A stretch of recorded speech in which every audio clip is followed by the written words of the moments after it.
Mm-hmm.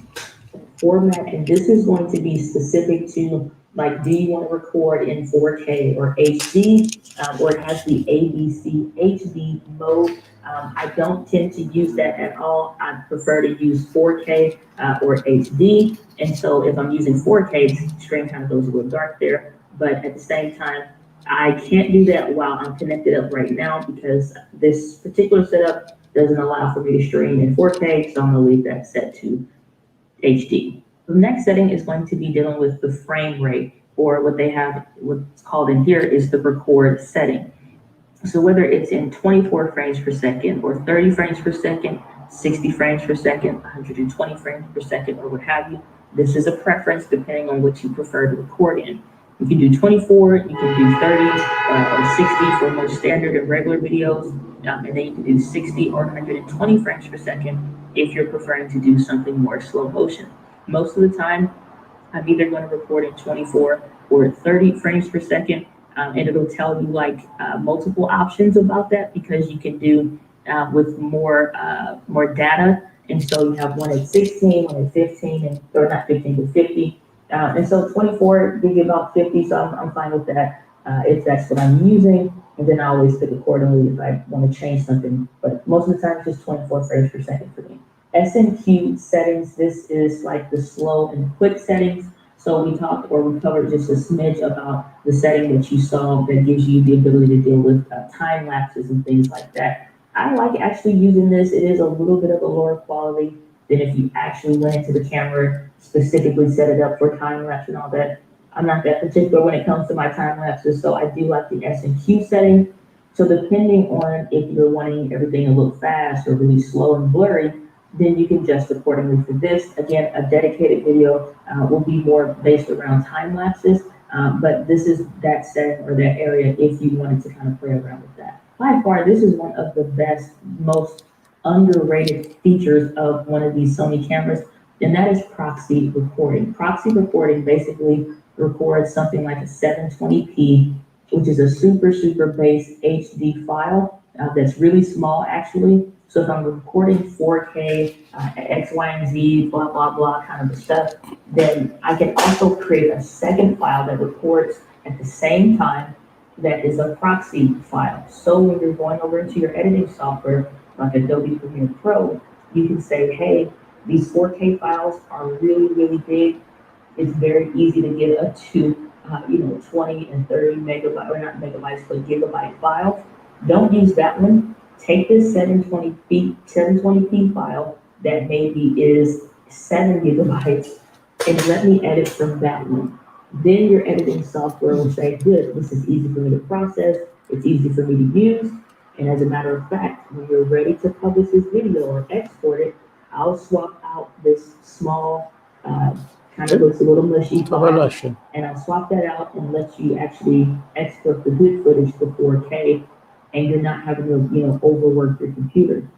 So proxy recording is super duper helpful. Unfortunately, Final Cut Pro 10 wants to create their own proxy, so unfortunately, it's not something I get to use too often. It's getting This is a dark. phenomenal feature if you're using a software like Adobe Premiere Pro that will let you import proxy files. So amazing stuff. If you want to know more about that, I'll link a video that a creator I really enjoyed named Javier Mercedes did about how to actually use that in Adobe. So not a lot to change here with this one, but the autofocus drive speed does impact how fast or slow the camera autofocuses. I prefer to make it just pretty normal for the most part because these Sony cameras already focus extremely fast. And so I have my current autofocus drive speed set to normal, the autofocus tracking sensitivity set to standard, autofocus slow shutter is on, initial focus magnification again set to 1 versus that 5.9 or what have you. Now this is important because the audio recording settings let you adjust for your audio levels or not. So we do want to have that set to on. And then we want to make sure the audio recording levels, depending on whatever it is, there's no microphone mounted on this one. And so you're able to see that the actual levels are set really high. Most of the time, if you're using like a lapel microphone or a wireless system with your camera, or most of them just like a good lapel microphone, This honestly can be set anywhere from 2 to maybe 6 or 7, and that is about as high as you ever have to go with a direct lapel microphone or something like that hooked in. Really, you're at about 2 or 3 most of the time. And then if you are doing like a vlog or something like that, then maybe you're getting a little bit higher at like 10, depending on the environment and the type of microphone that you're using. But most of the time, you really don't have to go extremely high with these at all. So one of my favorite features on the Sony being the fact that we can see the audio levels on the camera.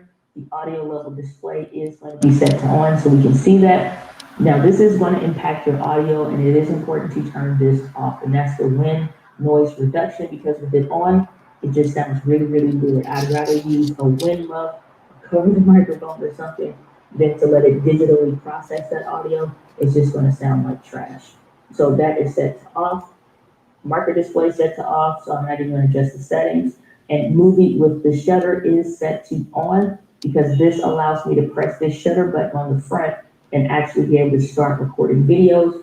And so even though there is a dedicated record button on like the corner of the camera, it's just easier with that way your hand is naturally on the camera, just to, tap it in the front and go ahead and start recording. So turn that on. Some of these other settings starts to deal with the stabilization, maybe in the lens or on the camera, if you're using something like the A6600. However, there's not a whole lot that we need to change here, so we're kind of going to run through this a little bit fast. The electronic front curtain, I do have mine set to on, so when you're taking pictures, you do see that. Release without the lens, when you're taking like thumbnails, I do have this enabled, so if I'm ever using a manual lens, it may not register it because it doesn't have electronics or something like that. Then I just have this enabled so the camera knows still work anyway. However, release without a card means like right now, I don't have a memory card in the camera, and I don't want the camera to actually start recording. I want it to send a message on the screen and say, hey, you don't have a memory card, so we're not going to even say that we're recording. I don't want to get confused. There's plenty of times where you think you're recording already and you're not, even with the record level and the buttons and all the stuff that are supposed to help you to remember that. I don't want the camera to say like, oh, okay, no, I don't want it to release or take a picture without the card either. So that's what this is, it's disabled.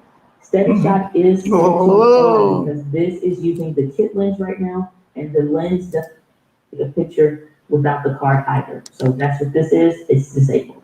Steady shot is set to on because this is using, and I don't want the camera to actually start recording. I want it to send a message on the screen and say, hey, you don't have a memory card, so we're not going to even say that we're recording. I don't want to get confused. There's plenty of times where you think you're recording already and you're not, even with the record level and the buttons and all the stuff that are supposed to help you to remember that. I don't want the camera to say like, oh, okay, no, I don't want it to release or take a picture without the card either. So that's what this is, it's disabled. Steady shot is set to on because this is using the kit lens right now, and the lens does have the optical steady shot or that OSS, that lens stabilization. So as often as it has it, I want it turned on always. This is another brilliant feature when it comes to the Sony cameras, and that is the clear image zoom. So right now, the original zoom, that's not something that we have set in. And so like the difference between standard zoom versus clear image zoom allows me to not optically zoom in or anything else, or digitally zoom in, but specifically I can zoom in or crop into the photo. I don't lose any of my background blur, but the image doesn't get fuzzy. It's a brilliant feature. Probably do more on this later, but I have mine set to clear image zoom only, and I just leave it set there. Okay, so hopefully you're sticking with me and everything's going okay. We're almost there. So the next one is going to be the display button. I do have mine set to the monitor where I only have a couple things selected. That means when I hit that display button on the back of the camera, I only want to see all the settings that I have everything set to, and then the leveler that lets me know is the camera, off tilted. Like when I first already started to do this video, it was slightly off. So I can just say, oh, let me adjust the camera a little bit to make sure that the camera is level. So if you're outside doing the video, maybe the tripod legs are uneven, but the camera shouldn't have to be uneven because leveler helps you to say, at least adjust the camera. So I only want to see all the settings that I have everything set to, and then the Graphic display is on. More display. Histogram. Okay. the leveler that lets me know is the camera, off tilted. Like when I first already started to do this video, it was slightly off. So I could just say, oh, let me adjust the camera a little bit to make sure that the camera is level. So if you're outside doing the video, maybe the tripod legs are uneven, but the camera shouldn't have to be uneven because this leveler helps you to say, at least adjust the camera so I can at least see that. Everything else, I don't have any of these settings on because I just want to flop between the two, and I pretty much set my Canon M50 up the exact same way. And so I have display all info, that one is checked, and then level is checked. Other than that, I have everything else unchecked because it just cycling through all that stuff gets to be frustrating. When it comes to the Finder, I do have the leveler set, I do have the histogram set, and I do have no display information. And the reason why I have this set up slightly differently is because if I'm outside and it's bright, I'm trying to look at this leveler, helps you to say at least adjust the camera so I can at least see that. Everything else, I don't have any of these settings on because I just want to flop between the two, and I pretty much set my Canon M50 up the exact same way. And so I have display all info, that one is checked, and then level is checked. Other than that, I have everything else unchecked because it just cycling through all that stuff gets to be frustrating. When it comes to the Finder, I do have the leveler set, I do have the histogram set, and I do have no display information. And the reason why I have this set up slightly differently is because if I'm outside and it's bright, I'm trying to take a thumbnail or at least see what I can see outside of the bright sunshine, I want to be able to see just the image only. The histogram helps me to also know if it's too far to the left. It's a lot of brightness and a lot of white things. It's just kind of like a lot of overexposure. And then the other side, it goes super dark. So I just want to give some kind of measure outside of my actual eyes that gives me some data to say what's happening on the actual image or the video. And then again, that leveler, just so I know if it's leveled or not. The Finder frame here, for a frame rate, I have this set to standard.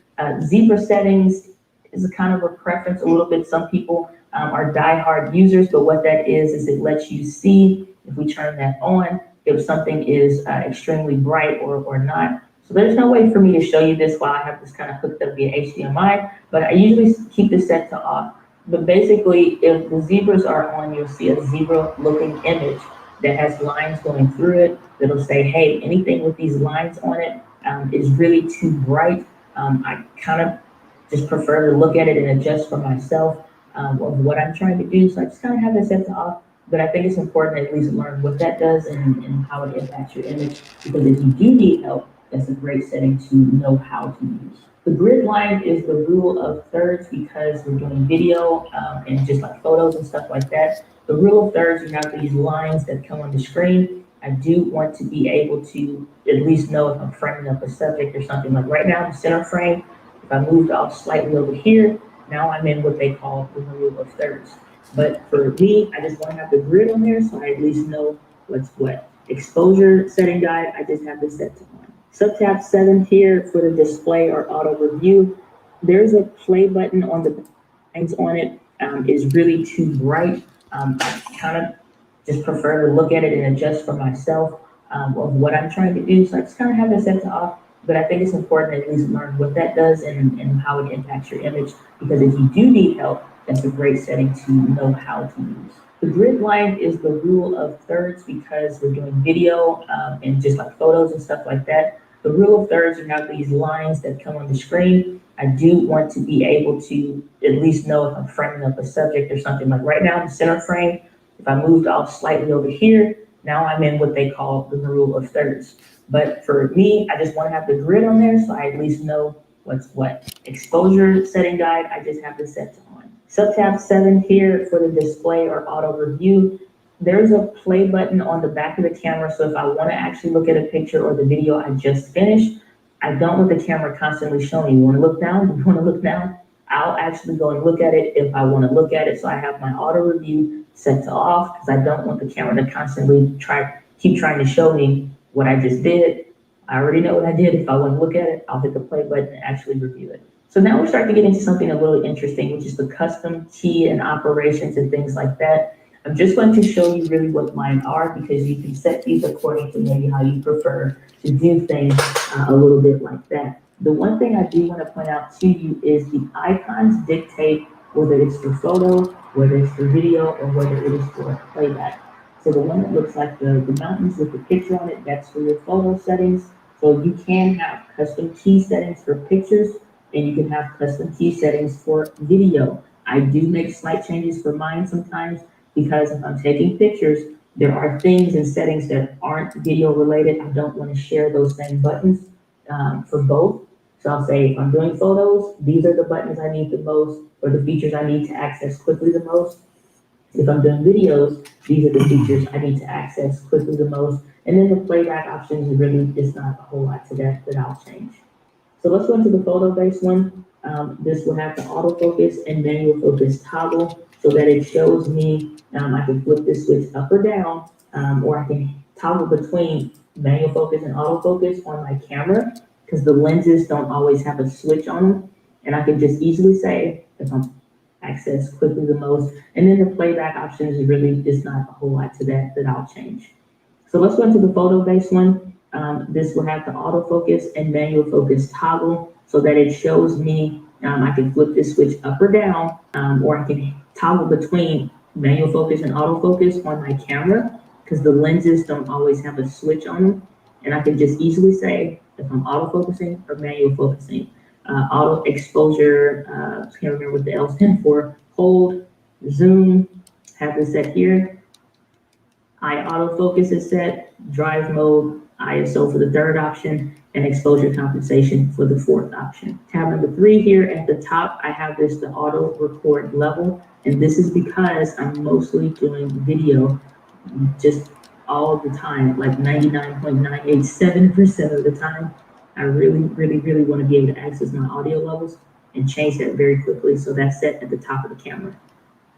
We made USAA insurance for veterans like Martin.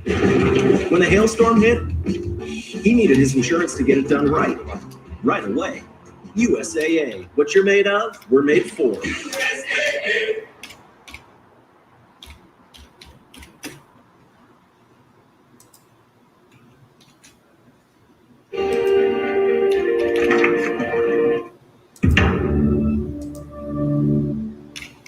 She'll be just fine without me. Hello, bad guys. If you have a lens that has a button on it that is like a G Master lens or something like that, you can set this to whatever you want. This is set currently at focus hold, but I don't have a lens that has that, so it's kind of doesn't matter. Okay, now let's go down to the custom key settings for video. So similar to before, I have this set to autofocus and manual focus toggle. The next one I have, if I flip this switch down, I have it set to zoom, because if I want to use that clear image zoom, I don't want to have to dig for it. I just want to be able to crop in without losing any detail, background blur, or focus at all. And that is great for that. The next one is going to be this button at the bottom right of the camera that I have to focus magnification. So if I need to go into manual focus and I really want to button actually review it. So now we start to get into something really interesting, which is the custom key and operations and things like that. I'm just going to show you really what mine are, because you can set these according to maybe how you prefer to do things a little bit like that. The one thing I do want to point out to you is the icons dictate whether it's for photo, whether it's for video, or whether it is for playback. So the one that looks like the mountains with the picture on it, that's for your photo settings. So you can have custom key settings for pictures, and you can have custom key settings for video. I do make slight changes for mine sometimes, because if I'm taking pictures, there are things and settings that aren't video related. I don't want to share those same buttons for both. So I'll say, if I'm doing photos, these are the buttons I need the most, or the features I need to access quickly the most. If I'm doing videos, these are the features I need to access quickly the most. And then the playback options, really is not a whole lot to that I'll change. So let's go into the photo-based one. This will have the autofocus and manual focus toggle so that it shows me, I can flip the switch up or down, or I can toggle between manual focus and autofocus on my camera, because the lenses don't always have a switch on them. And I can just easily say if I'm autofocusing or manual focusing. Auto exposure, can't remember what the L stands for, hold, zoom, have this set here. High autofocus is set, drive mode, ISO for the third option, and exposure compensation for the fourth option. Tab number 3 here at the top, I have this to auto record level, and this is because I'm mostly doing video just all the time, like 99.987% of the time. I really want to be able to access my audio levels and change that very quickly, so that's set at the top of the camera. If you have a lens that has a button on it that is like a G Master lens or something like that, you can set this to whatever you want. This is set currently at focus hold, but I don't have a lens that has that, so it's kind of doesn't matter. Okay, now let's go down to the custom key settings for video. So similar to before, I have this set to autofocus and manual focus toggle. The next one I have, if I flip this switch down, I have it set to zoom, because if I want to use that clear image zoom, I don't want to have to dig for it. I just want to be able to crop in without losing any detail, background blur, or focus at all. And that is great for that. The next one is going to be this button at the bottom right of the camera that I have to focus magnification. So if I need to go into manual focus and I really want to zoom in a lot on the camera so I can make sure I'm really in focus, or the things that I want are in focus, then I want to magnify that very quickly, so I have that set there. When it comes to this rear 2 screen, everything is just saying, hey, whatever I have set for photos, have it set that same way. So that's why you see follow custom picture settings, because that's what it's referring to. And again, because it's the specifics for video focus, if I'm in video or audio or photos, it doesn't matter. I want to be able to adjust the audio, so I have that adjusting for the audio record levels on the sub tab menu 3 to control this top button on the front of the camera. And then 4 has it set to the same way, because again, if I'm doing photos, maybe I'm borrowing or renting a lens, then I'll just leave it the same way that I had it set on the other one. Custom key for the reviewing of images, I just pretty much have this to send to smartphone, because most of the time that's kind of what I want to do. If I've recently just taken a picture, whether I'll take a picture from my camera after I'm done doing a video, and maybe I want to hurry up and send that over to Instagram or something like that, then I just want to be able to send that to my smartphone. So that's that setting that I have set to there. And then the other one at the top just saying, hey, whatever it has for photo or video, just do the same thing there. Function menu settings, there is a lot that goes through this. I'll show you what I have. You can go through and pick and use accordingly. But these are the ones that I most commonly use when it comes to the quick menu on the camera. These are all the things that I use. I'll cover this more in depth in a different video.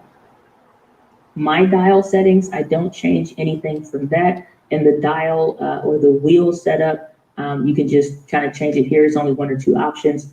So I have TV or the shutter value first, and then the aperture value for the other one. So that's pretty much it. It's the ones that are in the front, the back wheel dial, or the button is in at the top usually up here. Then you can adjust for that. And so I just have it set to this. Okay, custom operation and menu sub-tab number 9. So that aperture and shutter speed, I have it set to normal. The dial wheel exposure value, I have it set to wheel. The movie button, I have this set to always. And if we click on it, it says it enables the button in all shooting modes. And so I always want to be able to just press the movie button at any given time and have it start recording a video. So I'm not changing that for anything. The dial wheel lock, I have it set to unlock, because again, I always want to be able to change it. You can lock it if you don't want to accidentally change anything, but I have never found that to happen in the year plus that I've been using these cameras. Audio signals, again, I have this set to off. Don't want to have it make a bunch of noise, especially if you are getting ready to record videos. It'll make this kind of chime to let you know when you started and when you stop recording. I'm never going to do that because it gets to be a little bit distracting. If I'm doing an interview and it stops recording for some reason, if the memory card gets full, for example, I never want to hear that noise. I'm always watching the screen anyway, so just, you can turn it on or off, it's up to you, but I'll leave mine off. These next two tabs for the network settings as well as the one for you dealing with the playback options, there's not a whole lot that I'm actually going to go through with this one because this starts to get a little bit into you customizing it. I do have for my control with smartphone though, I have this set to on because as I'm doing with this video, now even though the camera is fairly close, I just don't want to have to get up just to press the record button. So I want to record the actual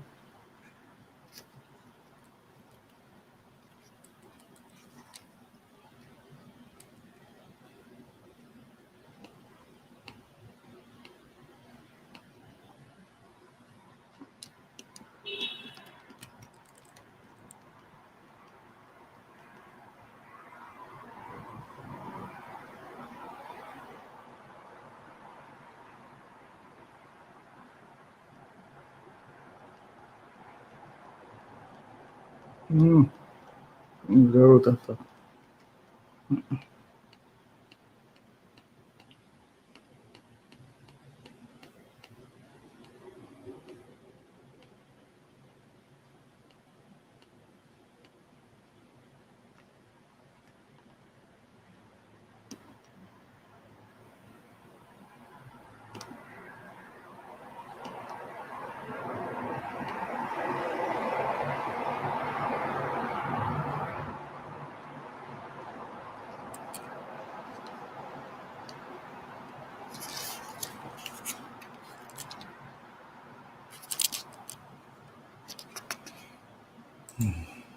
or start recording with my phone. So I have that set to on. If I am always connected to it, it will tend to drain the battery a little bit faster.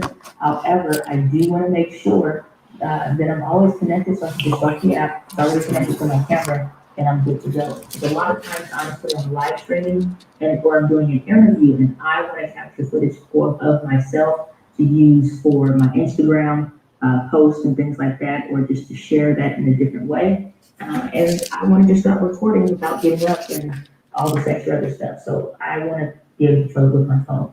Airplane mode is set to off, but this is something that's helpful if you are traveling or when you start to travel back up again, because this is being recorded during the coronavirus pandemic. And so that is helpful when you go into airplane mode or you want to save on your battery, you can turn this on. Wi-Fi settings we'll cover in a different video because it will be specific to you connecting up the Wi-Fi to use the apps and the things like that with your camera. Same goes for network setting number 2. We're not going to cover anything here because this is specific to you setting up the stuff with the Wi-Fi networks and Bluetooth and whatnot on your phone or your device with your camera.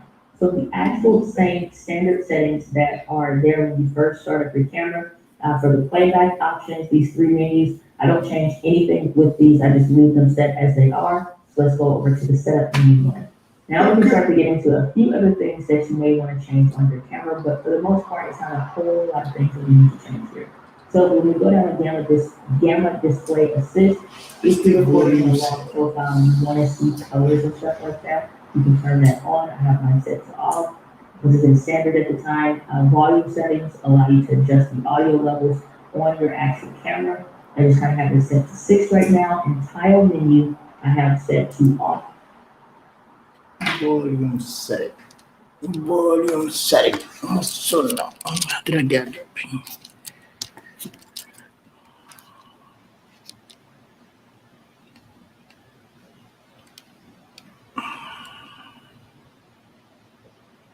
Hmm. 7. Okay.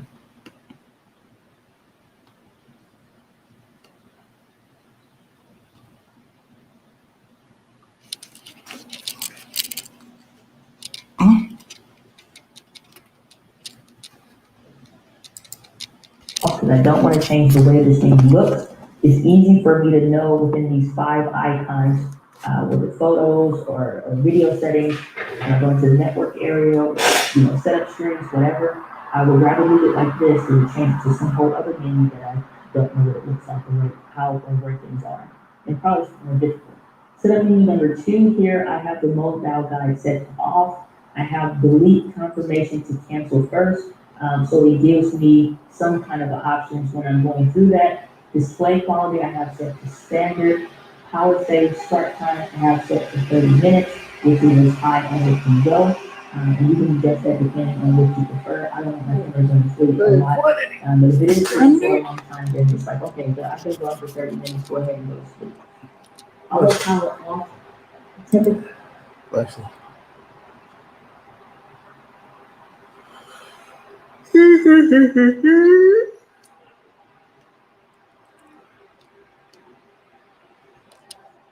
Okay.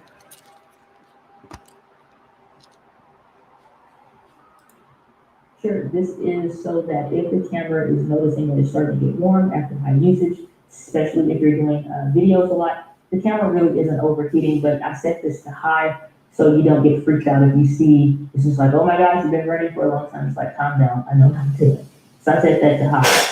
NTSC versus PAL. If you're in the United States, then you do want to have this already set to NTSC. Most of the time, the cameras, if you're buying it from someplace that sells locally or ships to you locally, you're not buying it from, I didn't buy this camera from China, for example, then it's not going to have to be anything that we need to change here. However, if I do travel to another country and this deals with like the frequency, or if you see the lights flutter and all kind of crazy stuff, then that'll automatically be set to PAL. Now, this does make a difference with your frame rate if you are in another nation where they do use a different type of frame, because you you'll see 25 frames per second. You won't see 120 frames per second for that super slow motion. You will see 100 frames per second. So if you ever notice those kinds of things, you are probably in a cloud-based environment, which is NTSC like we are here in America. But if you're in the US, then you're going to use NTSC, but if your camera should already be there, so just don't touch it unless you know you're going to a whole other country. Cleaning mode, I have mine where it's like every so often if I'm doing something, I do let the camera go to the cleaning mode, but for the most part, it's nothing to really be bothered with. Touch operation, I do have this set to on because at least on these cameras, the A64, 166, you can tap the screen and actually have it focus on your face or whatever. So that's nice. I wish the whole camera screen was touch operated, but it's not. But you guess you gotta get one of the newer ones if you want to do that. Touch panel and pad, I have it set to touch panel and pad. Touch pad settings, there's nothing that I changed in here. So it's reflective as to what you see on the screen. And then the TC UV settings, I'm not changing anything here. So let's go to the next option. It's set to on because at least on these cameras, the A64, 166, you can tap the screen and actually have it focus on your face or whatever. So that's nice. I wish the whole camera screen was touch operated, but it's not. But you guess you gotta get one of the newer ones if you want to do that. Touch panel and pad, I have it set to touch panel and pad. Touch pad settings, there's nothing that I changed in here. So it's reflective as to what you see on the screen.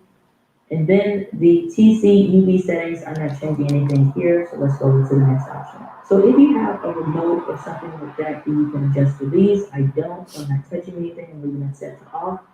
The HDMI settings is important if you are preparing to live stream, so let's go into that. So HDMI resolution, you can choose if you want it to be 21, like 60p or 1080p, or you can choose 1080p, it doesn't matter. And then you have the options between 60 and 24 frames per second. I have mine currently set to 60, but it's just a preference of what you prefer to use. Depending on what your stuff is set at, or if you're going to do 24, then you can change that, and it's up to you when you're doing your camera stuff. So this is specific for if I'm doing a video like this, or if you are live streaming. If I'm live streaming, this HDMI information that you're seeing on the screen, you do not want this. This is like the issue that most of the cameras have when you can't get clean HDMI out, which is just showing you the video, not all the settings on the screen. And so because I'm doing this tutorial video and I'm using a similar live streaming setup, it is set to on. However, if I'm not doing these kind of videos, it's set to off, because I just want you to be able to see the camera feed, not the information around it. So set yours to off to make sure that you don't see the icons on the screen. Control for HDMI is set to on, but there's nothing else here for us to change, and TC output is set to off. The only other thing on this menu that we really want to change, USB LUN setting, have that set to multi, which should be about standard with how your camera came. And then the USB power supply is if you want to be able to charge your camera via USB, you do need this set to on, so I always leave mine set to on. Nothing you really need to do here on the setup file, because chances are when you were setting your camera up outside, when you first, were setting it from inside the box, Over. you probably set your language, you set your date and time and your region, and you set it to on. Nothing you really need to do here on the setup file, because chances are when you were setting your camera up, you would be about standard with,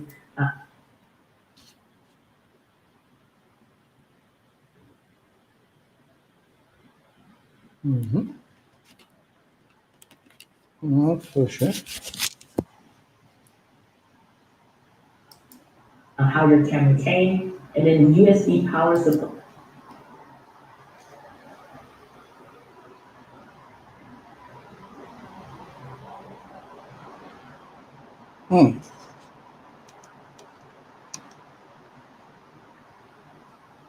No, didn't have any almazat actually.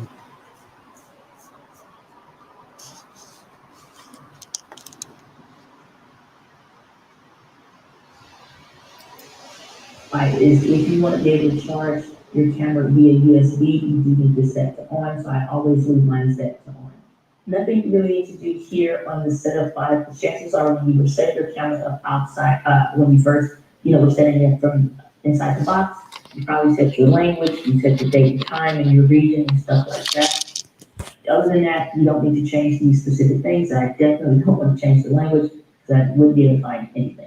File number, I have to set the series, set file name, so if I'm doing my photos or something, I have it set for DRG. You can pick whatever initials or names or whatever that you want, so you can customize that a little bit there. And folder name is set to standard form. Nothing that we need to change here on setup number 7, so let's go over to the My Menu setup. So without specifically going into details in this specific video, you'll do one that's dedicated more into this, but I do want to cover it a little bit here. And I'm going to show you what I currently have mine set up. And as I find something that I'm using more and more that I need access to, whether for the tutorial videos like this or for my regular content creation, then I'll add something so I can quickly access it within just these 1 or 2 menu options versus having to go through literally everything that we just covered in this video potentially to figure out. If you can't remember where it is, then, this is super, super helpful for that. So I have my record settings here and the file format, so I can quickly switch between 1080p and 4K in the frame rate that I want to use. Silent shutter is something that I use quite often if I'm doing big photos, because I don't want it to make that click sound, the traditional photo sound. So it has the silent shutter feature in here with the full range of access to the camera. So that's currently set to off. You can't access it right now, nor is the zoom, but that one is also one that I have here is quick menu. So again, no matter when I'm doing photos or videos, I can access these things. S&Q settings, so if I want to do a time lapse, I can quickly come in here and adjust those settings and then start the time lapse there afterwards. Control with the smartphone is something I frequently use because I'm doing live streams where I'm not only live streaming, but I'm also recording the video at the same time.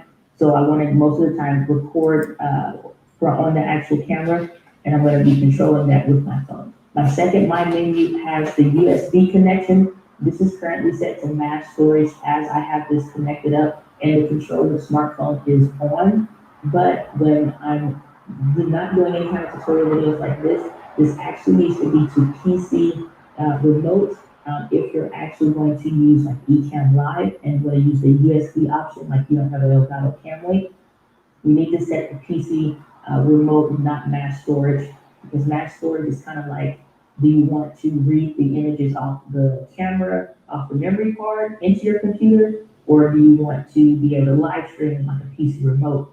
We want PC remote if we're using USB. So this is only temporarily changed, but this is not what it ever set at. The white balance again is something I frequent a lot. So I have this set here as a custom button that I can come to, as well as the priority in auto white balance, because not every scenario and situation does ambience look good. So I may want to change that back to the standard for the light setting, and then HDMI settings, which we just previously covered. I had some things that was up on the My Menu 3 that I eventually deleted, so I don't even have a My Menu 3, but it does up to 4. So there's no point in me trying to add it to 3 just so it numerically makes sense, because I'm never looking at that. So the My Menu 4, which technically is the third menu, I have zebra settings because again, Sometimes it's helpful, proxy recording, and sometimes it's helpful. Peaking registers the custom settings, so if I'm ever in a new environment, for example, if you're recording at home, I like to have one for my live stream, one for my regular videos.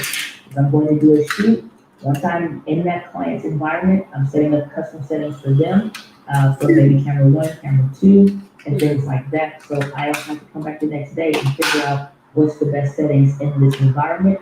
I always know, and especially if you're traveling or vlogging or something, you don't have to set the white balance in those settings. Like if you're in a room, you're doing some vlogging and things like that, you set it once, you forget about it, you don't have to think about it again. So those two options underneath, the memory recall to go back to those settings, or the memory to set it or what have you, then those are what those are for. Fifth, my menu setting that I have set up is to send to my smartphone function, airplane mode if I'm traveling, the 4K output select, and then format if I need to format my memory card, which I do every single time before I start recording a video. Now, the last one is the actual my menu setting, which if you're setting yours up for the first time, then you'll be able to add an item, sort the items, and like rearrange them in a way that maybe makes sense. So that's helpful just to kind of put all the video stuff together versus whatever you find stuff. Because again, this is a pretty vast menu system, so it's just a little computer. So if you're like, oh, I want to kind of reorganize things, then it is helpful to kind of sort and move stuff around. If you want to delete an item or delete a page, like I deleted my page 3 because I didn't need it, or delete everything and start from scratch, which I'm not going to do. And so that's how you actually would go through and set it up. So in the next video, I'm going to be walking you through how to adjust the white balance on your actual camera. We can get a custom white balance. So again, the things that are white should look yellow, and the things that are yellow should look green and get weird color shifts and things like that. Because if you're getting ready to record a video connect with your camera, you don't want to do that with the colors all wrong because it's a little bit difficult to fix, especially if you're new. I'm gonna put that video on the screen and we'll be diving right into it right up now.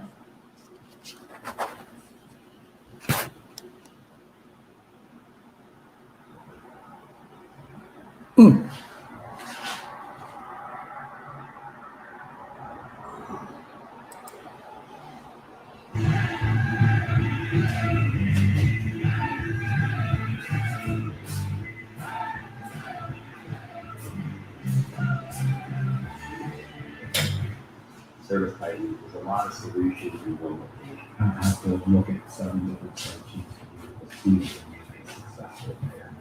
My girlfriend said that look at the national media. We have everything right now.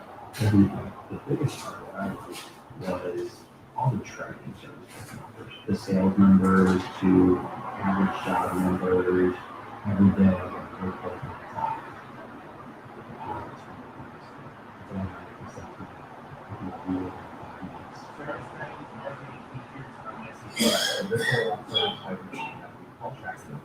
It allows us to see exactly what calls are coming in from what advertiser. Just the stress alone about worrying about our server going down is huge. Absolutely, you gotta walk the business. I don't think you can swing it, but when you have it, like, oh my gosh, I don't know how we operate without this.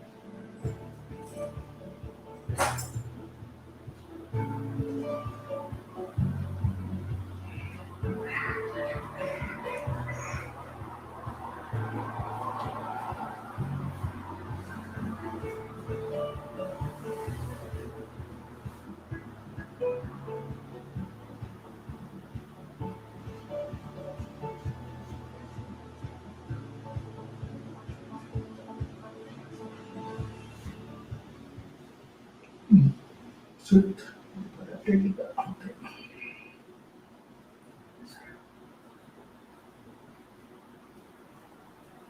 Good grammar and spelling are important, but if you want to write essays that inspire, messages that forge brighter connections, and emails that get the job done, we need to think about more than just grammar and spelling. This sentence is grammatically correct, but it's big and hard to read. It undermines the writer's message and the words are bland. Cutting-edge technology helps you craft compelling, understandable writing that makes an impact on your reader. Much better. Grammarly works where you work. on your computer or your phone. Imagine what you could do with the secrets of the world's best writers at your fingertips, anytime you need them. Are you ready to give it a try? Installation is simple and free. Visit Grammarly.com today.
What's up, friends? Welcome today. Welcome to the Friday Night Podcast with your host, Mr. And I'm really excited today. We got some new stuff, like some good new stuff. Econ, just got to we like, we like. And here's the thing, it was already good. It was honestly really great. But it just got that much better. Version 3.8 came out today. If you don't follow eCamp on YouTube, do so. I think you'll enjoy getting new content tutorials there. But on their website, they have their details when it comes to stuff that they have on their other programs. But Call recorder is nice on Skype though. But so if you haven't checked out eCamp.org/eCamp live monitors in the chat, look up the link for that. But you'll get a chance to see some of the things that has been added and whatnot. But today we're going to actually do a behind the scenes and show you what it looks like to do some of the new features that they have added. We're going to have things like preview mode. So if you have been wanting to add your videos, add your pictures to your guests, and all those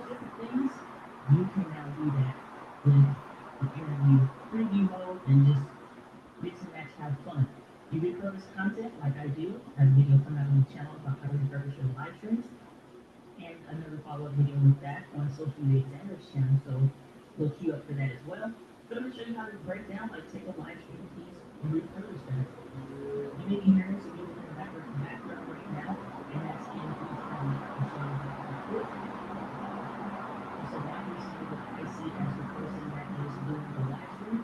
And so I created like a little stream mix. And of course, you guys know I love, absolutely love, I'm cue it up, turn it up real quick. This. When you hear this music, you know what time it is. The most cheeriest, funniest music that you ever heard before in your life, and you love it. You know it.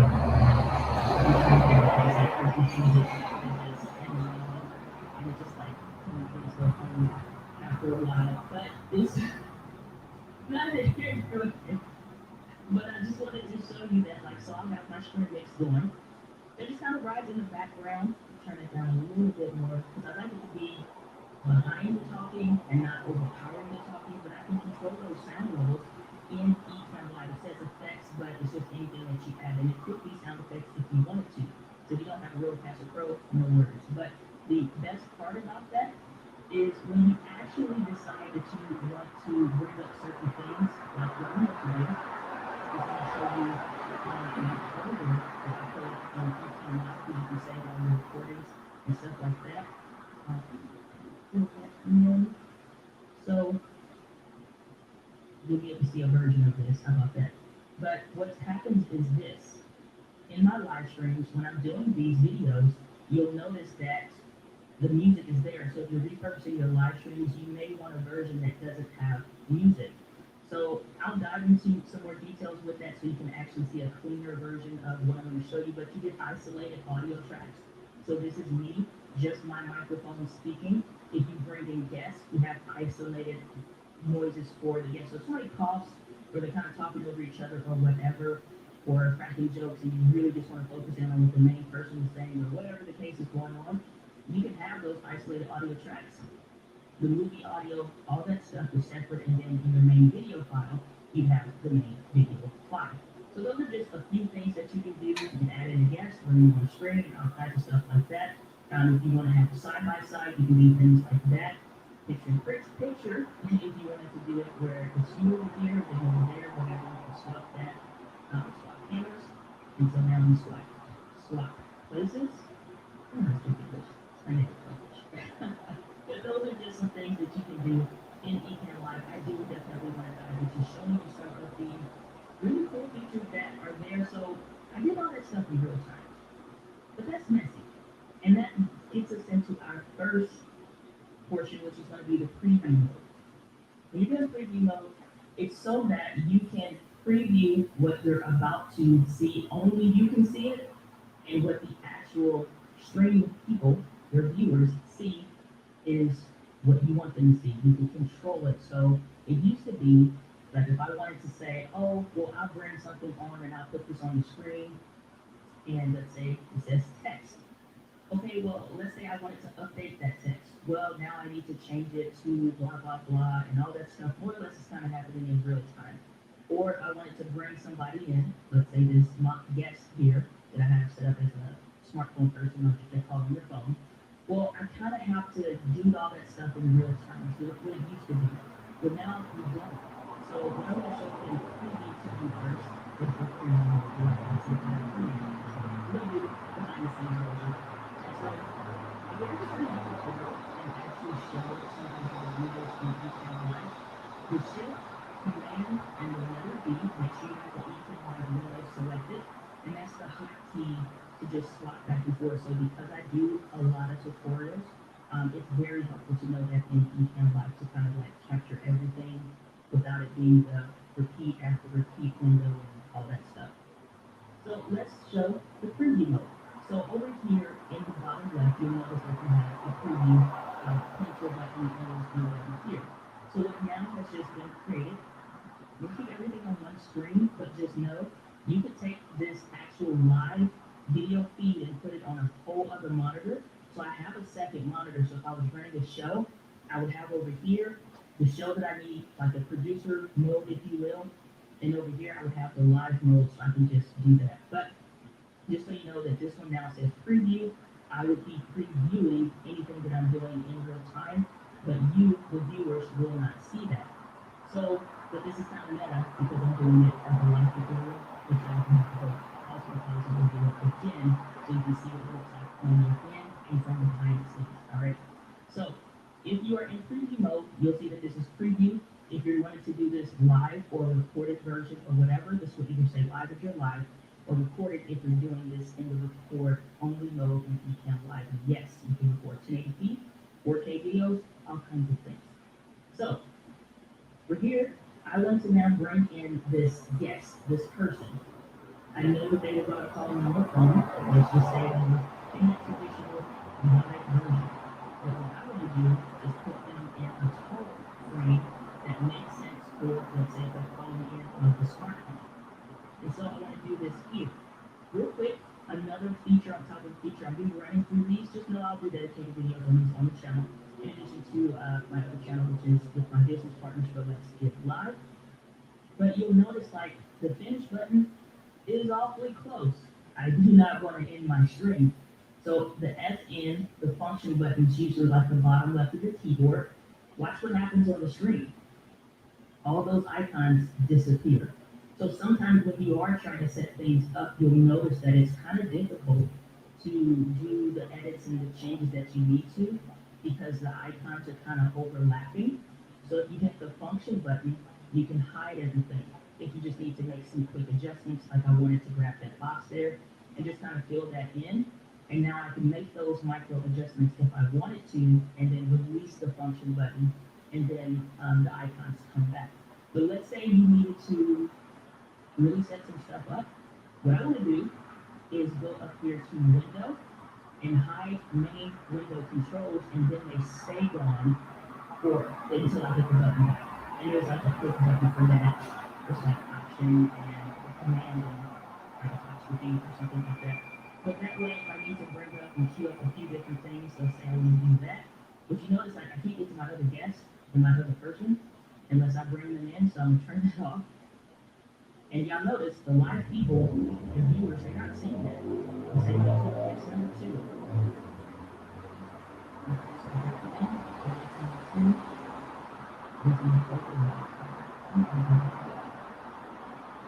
So this is about 3 people. That's that. So a bunch of stuff on here. Playing around in real time as well. Ooh, swapping. Okay, my apologies. I'm getting distracted. Okay, somebody else saying, ooh, let me go ahead and pull out of here. Swap this again. We're going over here. Put that function keyboard in. Function keyboard button, excuse me. Bring this person over here. Now let's say I'm ready. Let's not do person 2 yet. So let's say I'm ready to make this live to the people. What I'm going to do is hit publish, and now the live viewers actually see that. So now if I want to get rid of that person, I'm like, okay, enough from you, guest number 1, we're setting this over, and we're getting rid of them. And now I'm ready to cue this up, and I know that we're about to finish. I'm like, okay, James, thanks for joining the show. Merry Christmas to you. Publish, and they're gone. So I'm going to come out of preview mode, go back to live mode here for a minute. So now you're seeing like you normally would see on the live stream. So I'm going to repeat that process again so that you can see what you would actually see as the viewer in real time. And I'll talk you through it so you can learn the process. So I'm still going to add my person, my guest number 1, as the picture-in-picture person, and this is what it would be in the old school way. But I'm taking them back off. I'm going into preview mode. So now you won't see when I add this person in. And I say, okay, now we're going to welcome James to the show. James, welcome to the show. Thanks for being here. Oh, you're incredible, Diana. I knew that you know, you're the best when you mentioned how much you love Robert White chocolate. Thanks so much, James. I appreciate you. All right, James. I'm going to remove James because, for whatever reason, say, okay, James, thanks so much for being here. Appreciate you. Take care. All right, bye. Boom, they're gone. And so now you notice and you can see what that flow would look like in real time. So like stuff like that is super duper incredible. So again, bring you back behind the scenes here. That preview mode is a game changer simply because you now can do more professional live streams than you already were doing professional live streams. just because those small features, those small little things that I appreciate Quinn can kind of put it together for us, because it makes a huge difference when you're trying to produce a show that really makes sense. Especially if I say you get somebody on the fly, it's super helpful. So that's your guest preview mode or guest and preview mode or interview mode kind of playing together. So I'm gonna go back to the live mode to where it's just normal. Excuse me, double click. And now I'm back to my regularly scheduled program. I can hit X on that, and then I'm back to whatever. Normal stuff still apply, like controlling the audio and stuff like that. And again, you do get, like I was showing you over here, you do get an isolated audio. So if somebody had some crazy stuff happen in the middle of your interview, you get the isolated audio track and an audio file, so you can go in and specifically edit only that person. The music is heard, you're not even heard on that one, so it helps. So if you have something like a Rodecaster Pro or something similar, that's one of those times I would really think about building out your show, your live stream, and when does it make sense to use stuff native in Ecamm, and when does it make sense to include stuff on the side. The stuff like this, which I really enjoy, which is the little audio tab. That's cool, but now I need to know that that's baked into my audio file, because the way the Rodecaster Pro audio works is you're sending everything from the board through that main audio channel. And just to show you what I mean, Rodecaster Pro audio is what's selected as my microphone source. So if I stop talking, you see that audio bar move, because that's all the audio from the Rodecaster Pro.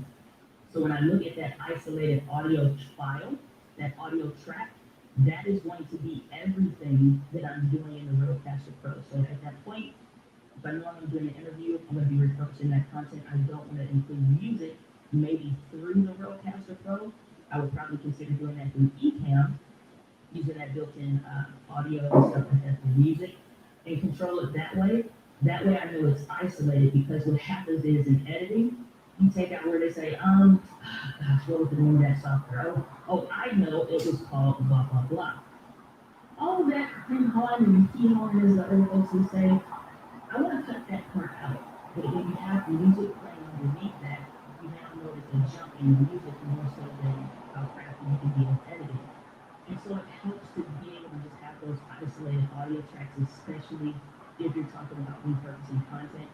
I'm going to take a break, let y'all catch y'all breath, ask some questions about these features thus far, and then we're going to dive right back into that specifically. So let's get to some questions. Good to see everybody that's joining, whether you're watching live or on the replay. Thanks.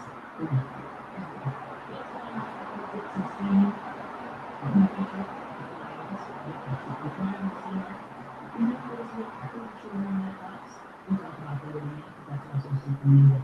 Good to see you. What's going on today? Good to see you. Grab popcorn. This should be good. Indeed, it shall. Say, I'm looking for a real one.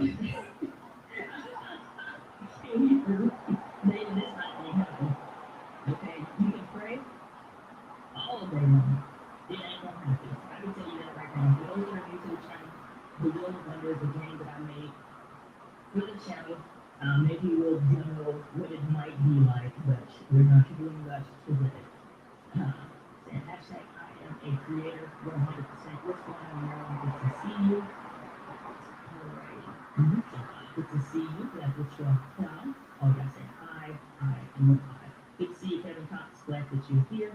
Saying to bring in a guest, what are you using Zoom for this Ecamm have group video capability? So you can always bring in a guest through Skype, but the native built-in feature allows you to bring in up to 4 guests using the interview feature, which is just where you would share out a link.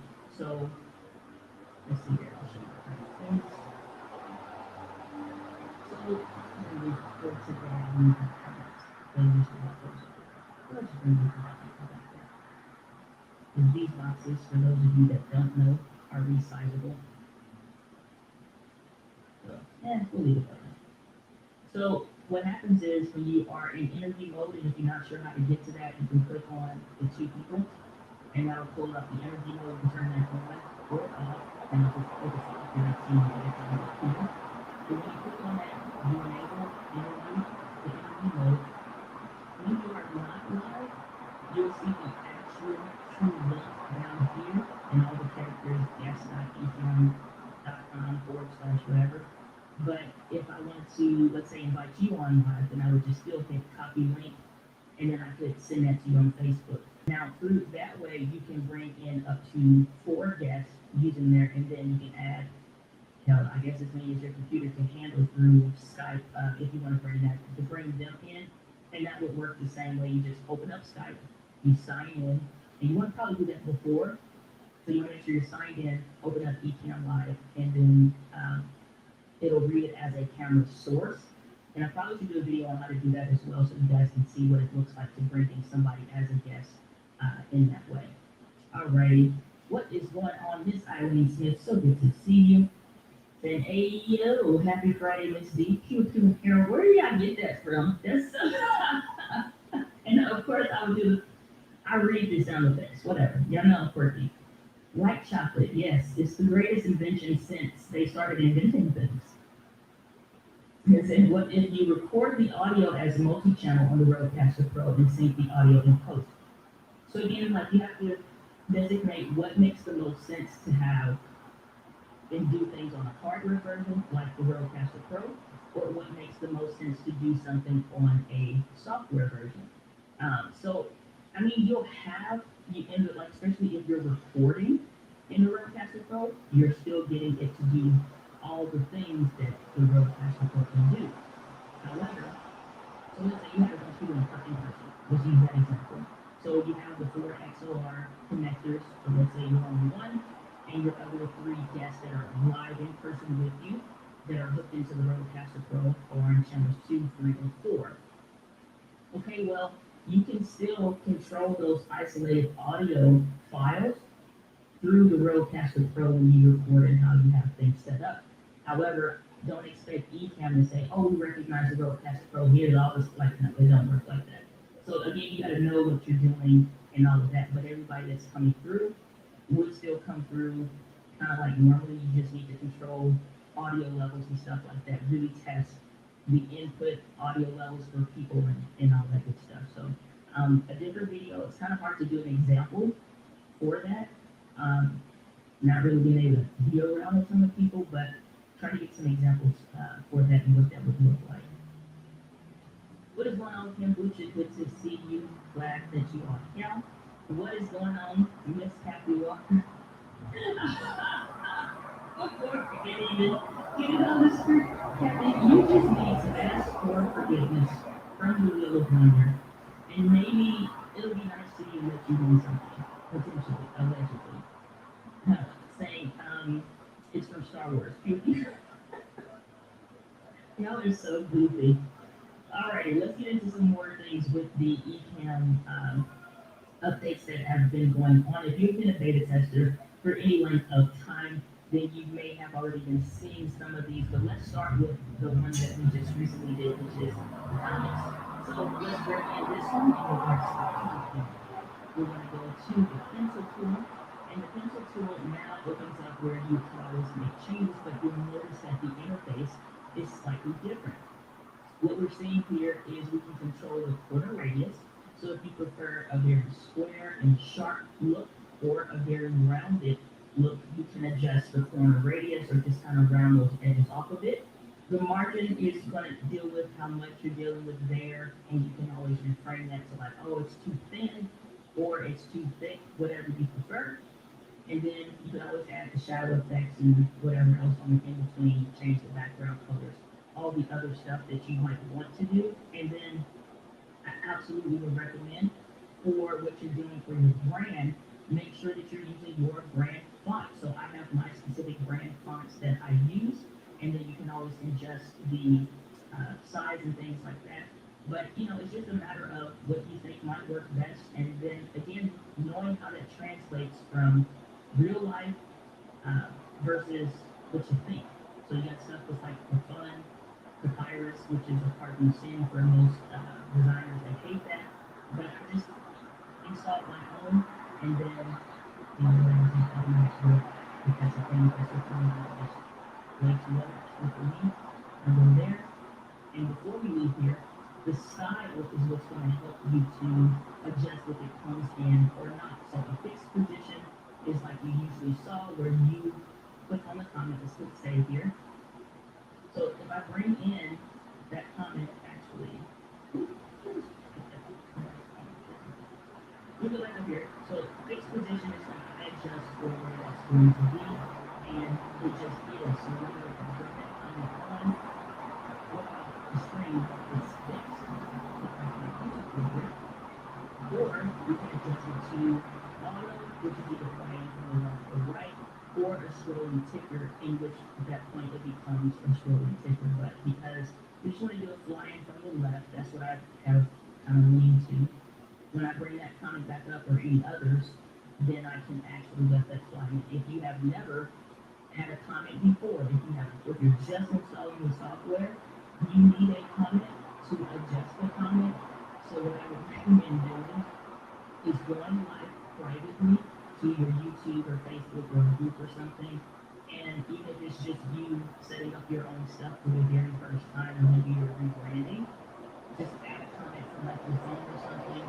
And then you can see the screen from there, because what happens is over here, I'll at least try to keep one, just in case I decide I want to do stuff later. So showing the current scene over here, your overlays, you'll always see a comment, like the last one that you used. So even if the string is over, then I can do that. But what I really like is when you come over here, I can say, for Kathy, I can say I want to keep that, so the next time we do the Wheel of Wonder game on the channel, I can remember that this is saved as a favorite and make sure that Kathy gets saved over here, right?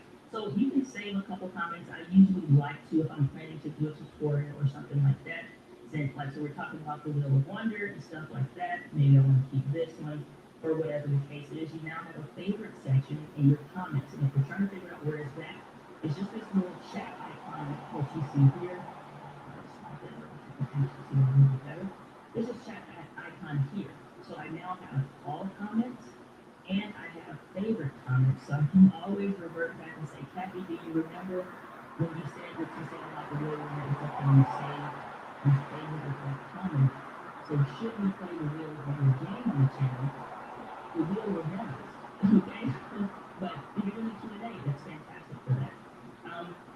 I could also search and say anybody that saved the word wheel, pull that person's comment up, and so I can see, oh, there's another one yet again. Then there's not enough scripture to reconcile the relationship with the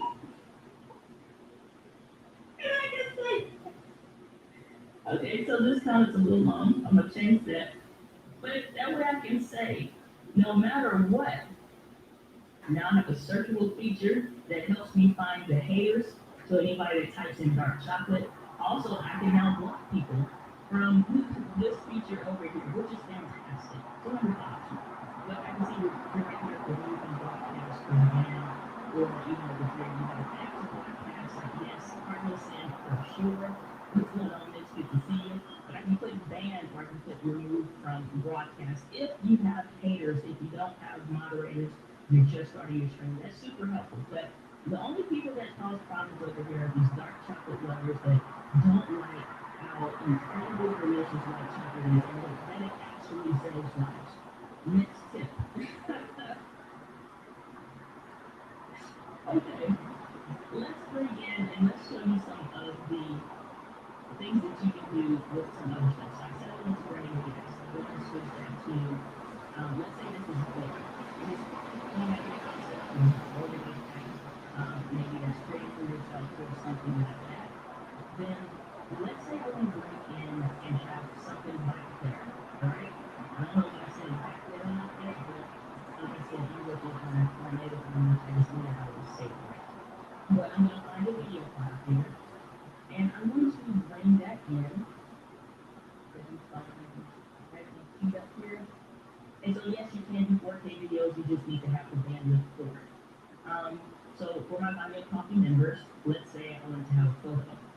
So I can go down here and click show in background or drop this, drag and drop it.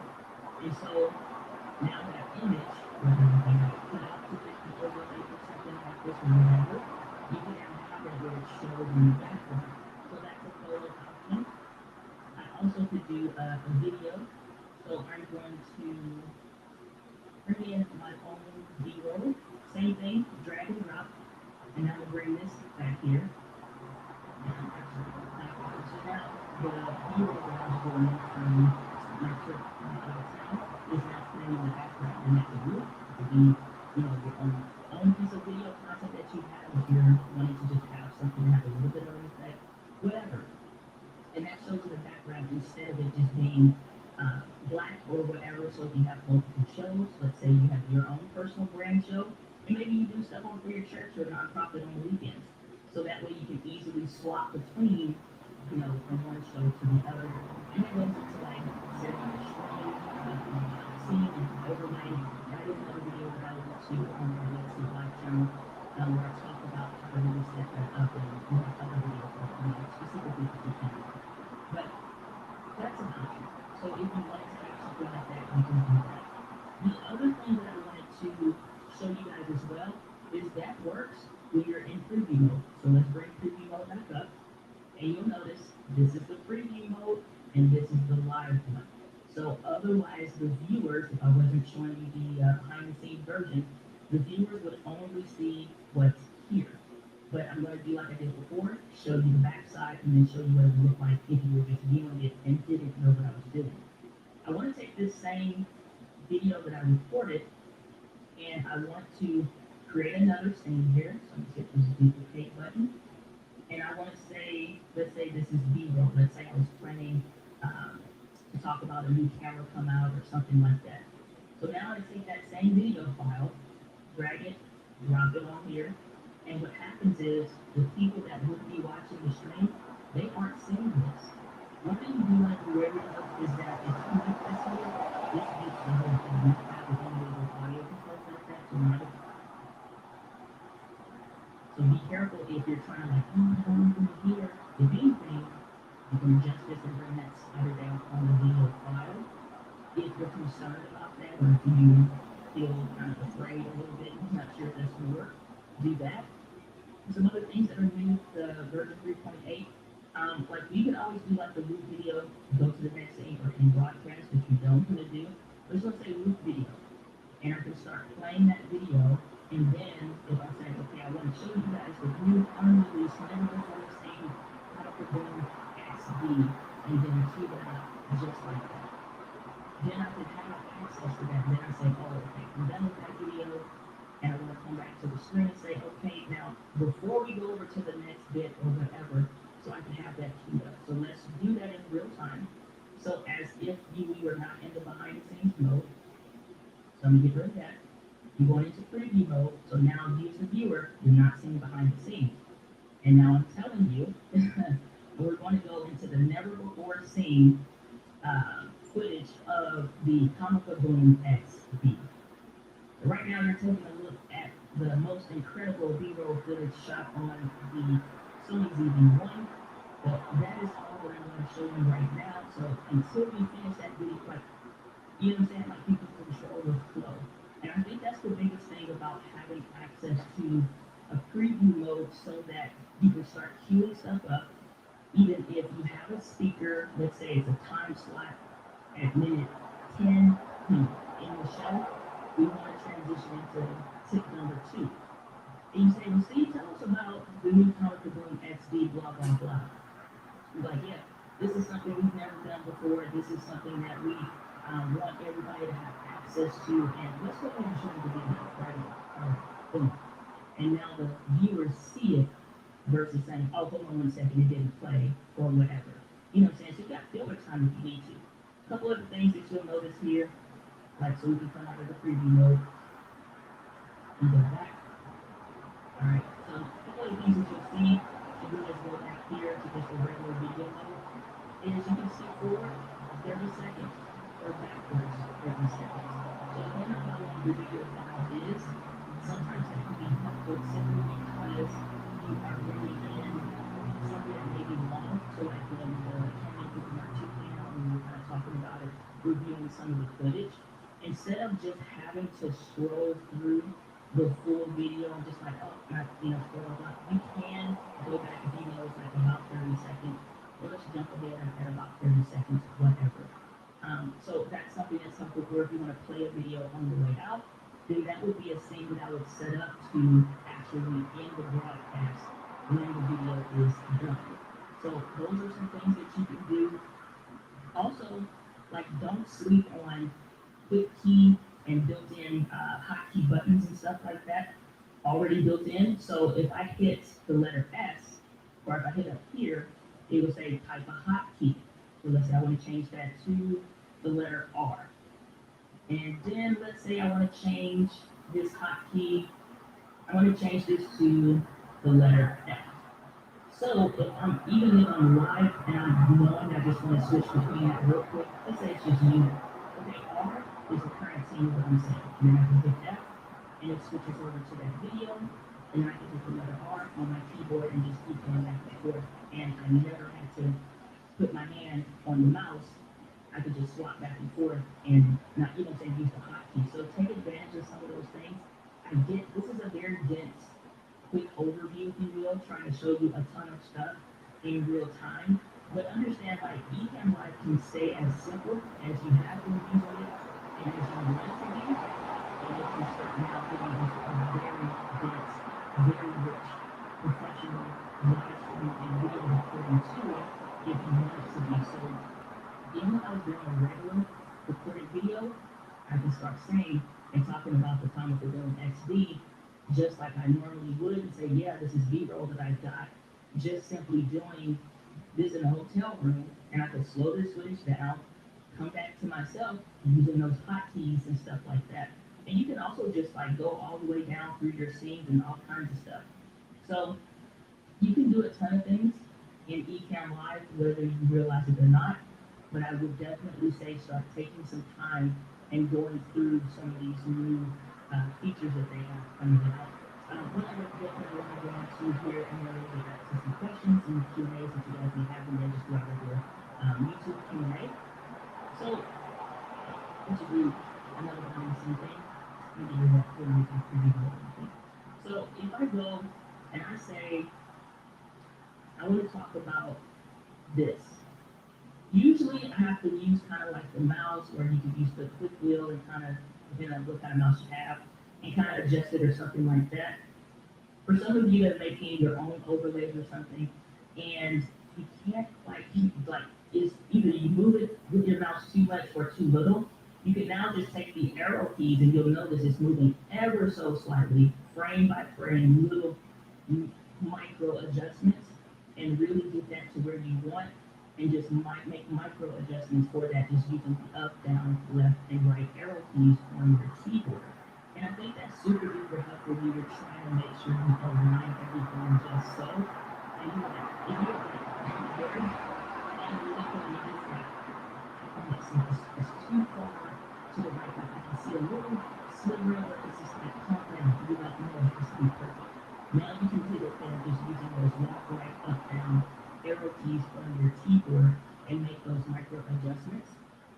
The other thing is if you use so I'm one of these people that can't like draw a straight line straight. That also translates digitally.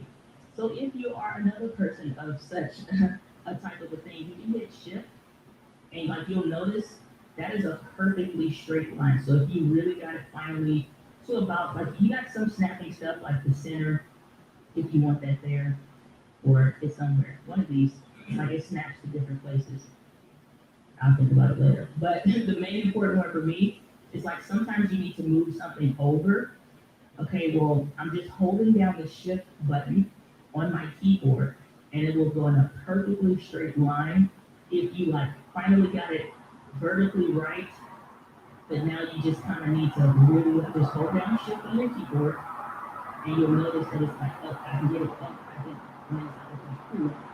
And then you do it, and you can release versus like, oh, I want it to be like, just make those stupid little micro movements frustrating. In the same way, the Alt or Option key on your keyboard, then you're trying to have, it should be the Option. You do the same thing vertically. Excuse me, that's the whole tip. Hold up.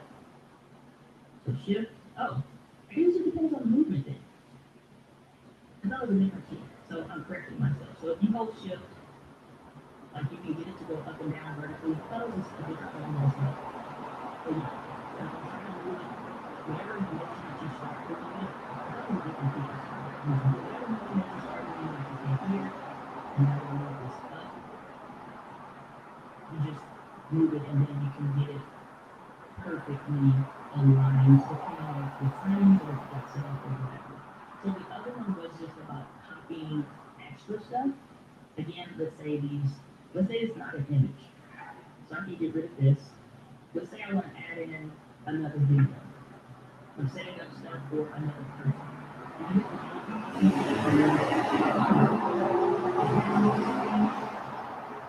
with that shift key, move that in ever so slightly just perfect and keep everything the way I want if that's something that you know to do. And just keep holding down that alt option, move that over. Let's say I want to get that shift button there so I can, make sure it's lined up perfectly or whatever. Alt option, copy and paste, whatever. But that's if you wanted to do and set up stuff for multiple people, just another added benefit and bonus. And it's super helpful just to have those little things that it may take you some time to maybe remember some of those hotkeys or whatever. And I wouldn't recommend trying to do everything at once. I would recommend the thing you need to do the most or that you think will be the most helpful, maybe put that on a sticky note, or maybe just really focus on that even for like the next 2 weeks or something, and just get some practice in like in your regular show. That one hotkey or that one button is the thing that you use if that's going to be the most beneficial to your show. So it's a ton more things like it enabling running on Macs without any issues. And I would kind of list that they really just make sure it's like super made for everything on Macs. Other stuff like widgets, it's kind of like it's a whole widget, it's honestly a whole list of things that it can do, and it's good. So I think those are some of the most common things that most people may be using or run into, or that may be helpful. So let's jump into chat. We'll pick back up to where we left off at. All right. Last I recall was Miss Kathy going off about the Wheel of Wonder. And Luke saying I can hear it in my head. Then only because for our podcast it would be 2 hosts together on the Rodecaster Pro and virtual guests makes sense with what you were saying. Like, yeah, if you're mixing and matching between like people that are actually in person and you got those people going through the Rodecaster Pro and those people that you have virtually, you just now need to know that whatever you got those isolated or however you got those isolated tracks, you need to set that up in the Rodecaster Pro first. And then that way, when you have it connected in and you bring those into Ecamm, one set up for isolated audio tracks and stuff like that in Ecamm Live, probably bring up that menu here and show you, so make sure that you got that checked.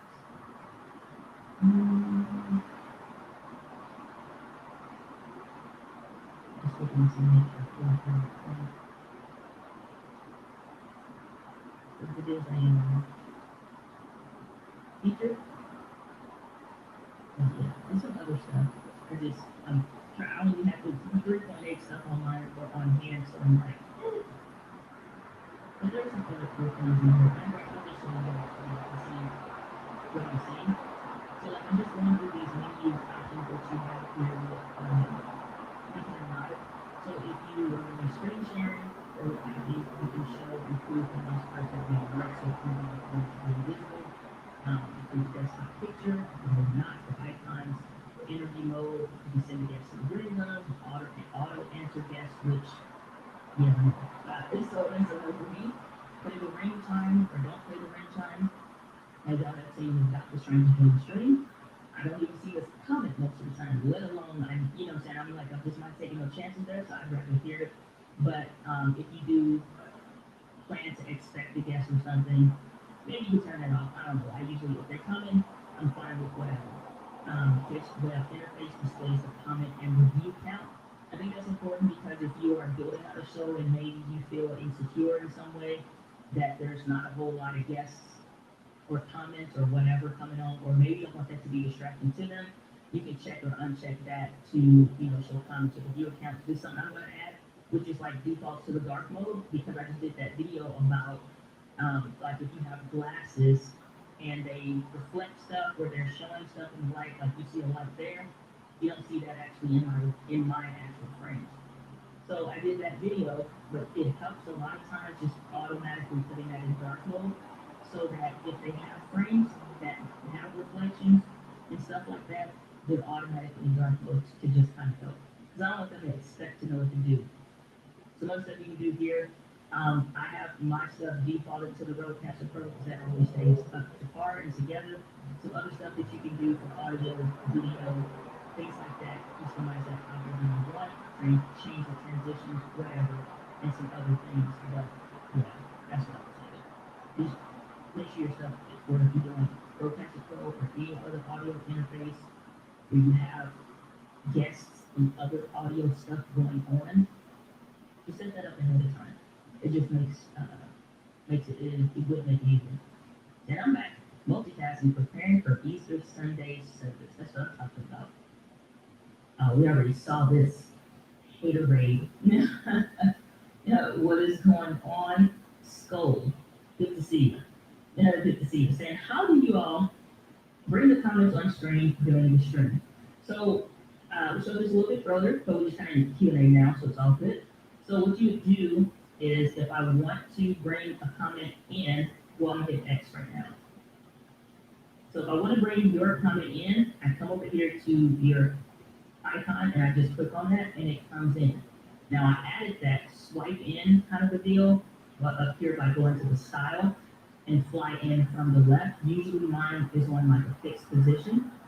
So if I want to bring up Alicia's comment, then you notice it just annotated on and then we fade on. But if I want to change that to so that we kind of fill it in, going from the left, right, automatically, then we go. Then if I go to Walter, Stones and Providers is the devil. Now you can see that that's one and good to see you, Alicia and Walter. I knew somebody was going to be upset about that Papyrus pay, but it's just an example. We don't roll like that out here in the streets. Saying, the OBS feels like a puny human compared to this. I had somebody earlier ask me about OBS. We went through the 10-foot code. In which said, obviously, the virus, I love that feature. It's a lot of great stuff in here. It really, really is. And I'm very impressed by all this stuff. And it's just not people out there showing this thing in 4K and all kinds of crazy stuff. Like, it's so good. Saying, wait, there's a search feature in the comments. Why, yes, Kamucha, there is. So if you were to search for haters that are like talking about, I don't know, like Captain Walker talking about the Wheel of Wonder, I could just type in Wheel and either in the true comments, then I can bring those up under all comments, or over here to favorited comments, then I can put those there if I'm doing something like a Q&A or something like that. And I want to come back around to those. I'm like, oh, we're going to talk about that in tip number 3 of the live stream or whatever. I'm doing a training. Then I can save those when I see them, save them for later, then come back. But it's like, or who all votes for us to play the Wheel of Wonder, put a number 1 in the chat. So then I could just search for everybody with the number 1, and then I see a different subset of stuff based on what I'm saying. So that also comes with just like the management of your stream and what you're trying to do. I always try to think about something in a professional aspect and then something for fun, like how can I make that work for that. So let me go. I'm so glad you're here. It's just not the same without you. It's just not the same without you. Super chat from Brother Alicio. Oh, my bad, wrong one. Good to see you, Brother Alicio.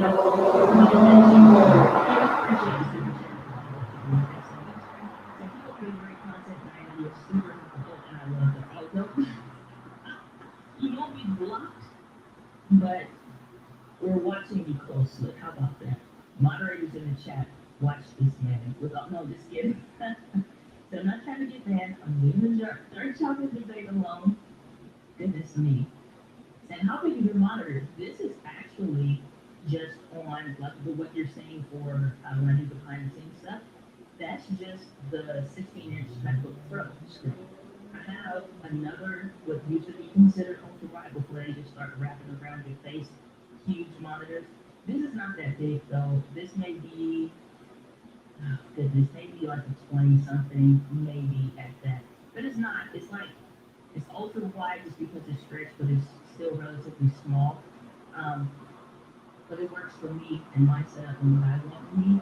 So my other monitor is like not even that big, but ultra wide because it's just stretched. But yeah. So this monitor though, just a Mac Pro 16. So I love the little monitor. It has saved my life. It is as good as like seeing. This is what you call getting on my good side. You know, just say things like that. That's it brings me joy. No, I'm just kidding. Did anyone get a 34 inches out?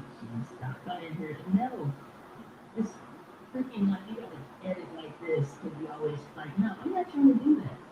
Now everybody's sitting with a cricket name that today is about a 34-inch monitor to wrap around from ear to ear. What's going on? Miss Finance, good to see you.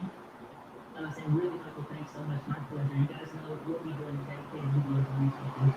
And this channel, in addition to really subscribe to youtube.com/get live. And for that, we'll go ahead and show you, which is my other company that I have from my business partners, and others. David Black Family Digital Buddha is the other one. And so this is the, hey, my bad, y'all. I'll show you that in a moment. Okay, there we go. So this is our other channel here. And it's like you'll see, we're doing some other videos. Just go to the video tab and show you the overlay. But Let's Get Live is specifically dedicated to being a live stream educational resource. And so that's what our company is all about. And so you know, we just talked about like the ECAM activities and Doc, who actually works with ECAM directly, was talking about and demonstrating some other stuff. So if you want more after this stream is over, you can check that out. And then like some camera must-haves, you take that from more to some other stuff, which is really cool content is coming out over on that channel if that is your vibe, if you subscribe. That is a good rhyme that I did not mean to say it, so click that one for your highlight reel. So, so I literally went through the freedom Zoom meetings to having the best camera sound and lighting. Every meeting thanks to you. Wow! Thank you. Wow, Martin, that's a fantastic, just like, I'm honored. I'm glad that you checked my class and has been able to talk to you. She's talking about me here. I really am. That's my goal. And so it's not just I'm talking around theories and things, but really showing you like something about how to do that you can pull off for yourself. I don't think video should be as complex as it's portrayed online. And the honest thing is this: most of us, like entrepreneurs and creators, we're doing something else. We own a nonprofit, we own a business, you have something else. Our goal was never to become a videographer or a video person. We just wanted our stuff to look good. And you got to go through this massive amount of photography, videography stuff, cinematographers. And it's like somebody that engineered the Tesla talking to you about engineering versus all I asked was, how do I start the daggone car that I just bought? You know what I'm saying? So it's like, I'm just trying to get to work, or I'm just trying to go out to eat, or something like that. And you want to say, no, it's like, oh, analytics of in the car. What we've done is and it's like, sir, I'm trying to drive somewhere. I'm trying to go somewhere. So video is a vehicle. For those of you that got out into loving it like I did and became a passion, or you uncovered a passion, kudos to you. But for most of us and the people that I teach, you just try to get your stuff to look right. So when you show up in the spaces that you need to show up, you look good. So that's my goal. So I'm always glad to hear testimonies from people in the community. You said, what's that? Why do you keep talking about me? Hey man, I call no names on this thing. I call no names on this thing. Saying it's not OCD, it's just it's being nitpicky. OCD, nitpicky, I call it changing lives, you know?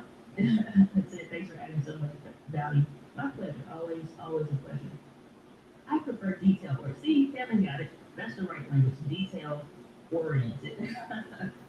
So can you tell me what your dock station is and the reason for your purchases as well? Sam Samuel III, which is the most powerful name I've ever seen in the chat today. I'm using one that I don't like, so I don't have one to recommend. Doc does though, and he's talked about like OWC. This one specifically is one by Anchor, and I think I just waited too long to return it, having other stuff going on. So I'm still in search for one that I like.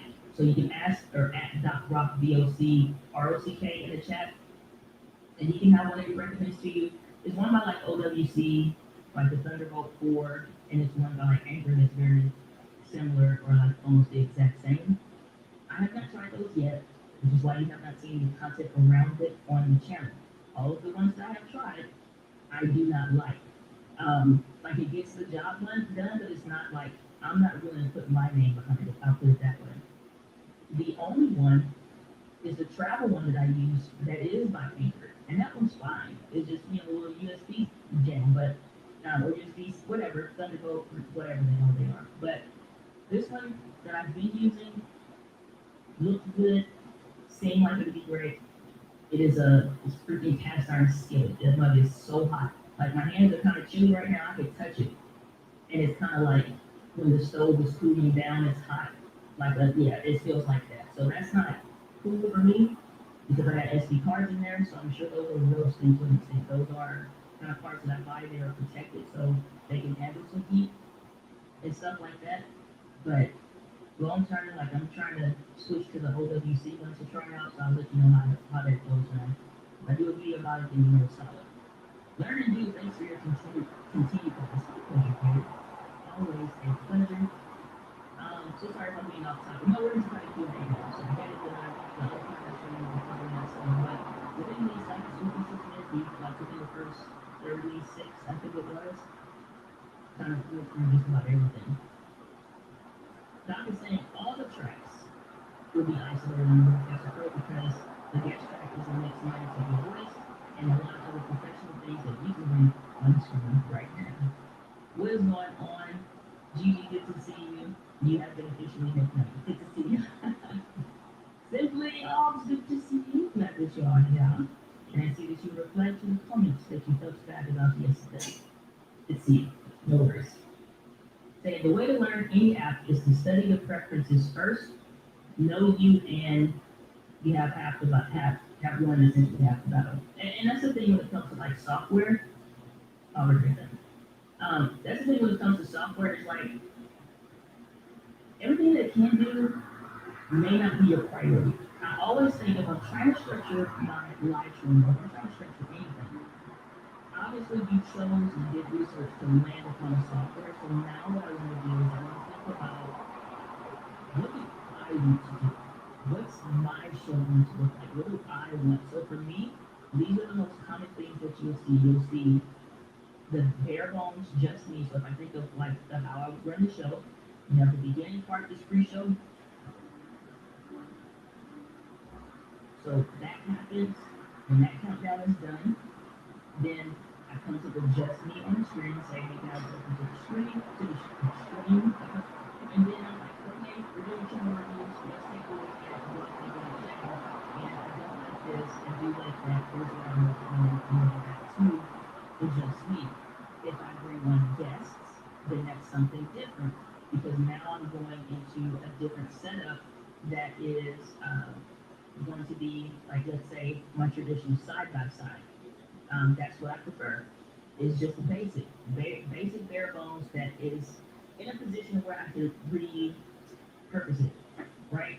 Or if it's just me and one of the guests, then I'm like, okay, like last week, Doc Rock, looking at the website. So I have that overlay, and then I kick Doc off the show, and then it's back to the just me. So it's like I think through what is it that I want my show to be, and then I create it based on that. Everything else that a tool can do is nice, but if it does not contribute to the efficiency of my show or what I'm ultimately trying to do in the most simple and efficient way, it does not happen. I will learn it later, because at that point, it's extra.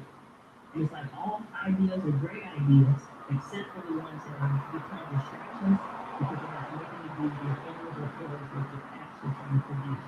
So I see a lot of people with all these goals and lists, and the whole screen is just freaking action packed all day long. You sitting there talking about a keyboard, Bluetooth keyboard, everything on the screen just, I'm like, what the hell? You know? And that's fine to each his own, but I keep a bare frame and stuff like that for my streams because I know how I may want to repurpose my content, not just now, but in a year from now, and I want to redo it and say, let's do a version 3.8 versus 7.12, you know, kind of a deal. Maybe I don't want all the frames, and maybe I change my branding as I did from 5 years ago, you know, as you kind of grow. So I just think about that kind of stuff, and I try to build accordingly. So keep it as simple as you need to be, and you can make it more complex if you need to be. Saying, do you need a second screen to be able to see comments to make it easier to bring? No, this is all, if I show you the behind the scenes version of this is all right now. Just this is on the 16-inch MacBook Pro screen. So you just need to make your stream look efficient, or work, not even look, be efficient. And so, like, I have the comments over here because I want to see a long version. Doc prefers it to be, like, my business partner, Frankie, prefers it to be down here or whatever. I just set up my stuff so what makes the most sense for how I would run the show. And like the music, I'm not going to do anything maybe other than mute that. So technically, this box don't have to be that big, but I'm not worried about it. So it's like I don't need space for comments. But I always would, though, recommend that you have a second monitor just because of workflow. So when I go to come over here to show you a website, or I'm giving you an example of blah, blah, blah, and I want to stick with my overlay framing, it makes sense. And I'm not having to kind of move stuff out of the way when you're shifting a bunch of stuff around. Because some people's stuff looks hellish. They're like, hey, you know, let's do a consultation. And I'm like, okay. And I'm like, okay, well, show me your stuff. Well, how you working? And it's just like, it looks like an explosion happened on the computer. I'm like, you want to, I don't know, organize it, that would help with the efficiency and the flow. I just really need to have your stream set up in a way and your video content creation process. Have it set up in a way that the system serves you even when you're not at 100%. You know what I'm saying? There's one thing to be like, oh, I feel amazing today. Everything's, what if you got a headache? What if you got a slight headache? What if you're stressed? What if you don't have a lot of time and you're being forgetful or whatever? That's when you rely on the system. That's why McDonald's can hire a 16-year-old if you don't trust to stay at home by themselves, you know, from 3 to 6 p.m., that they can go work at McDonald's and literally run the restaurant because the systems and efficiencies that they have are duplicatable and they're teachable. So that's the same concept that I put into for my streams, make them systematic so that if I want to bring in somebody else and I say, I'm going to sit back there, you come over to the desk and run the stream for me, they can do it because there's a system and a process on how to do it. I do think, do what you can on one stream to set it up efficient, but I do absolutely agree you at least need one other monitor, preferably one live stream monitor. Third one watching in 24 likes. Well, I think we're at 30 likes now, I think. But if you haven't already hit the like button, really watching the live replay, make sure that you do show. Do so. So, said I use OBS. I know, it's the devil. Yes, I hate it. It slows my computer way down. Does Ecamm do this at all? There are certain requirements that any software tool requires. Here's what most people get wrong about Ecamm Live. Ecamm Live itself doesn't require a whole lot from your computer, but if your computer is not that strong, I don't matter what you use, it's going to suck. So I'm using a 16 gigabyte. I probably pull it up because I don't even get nervous like that.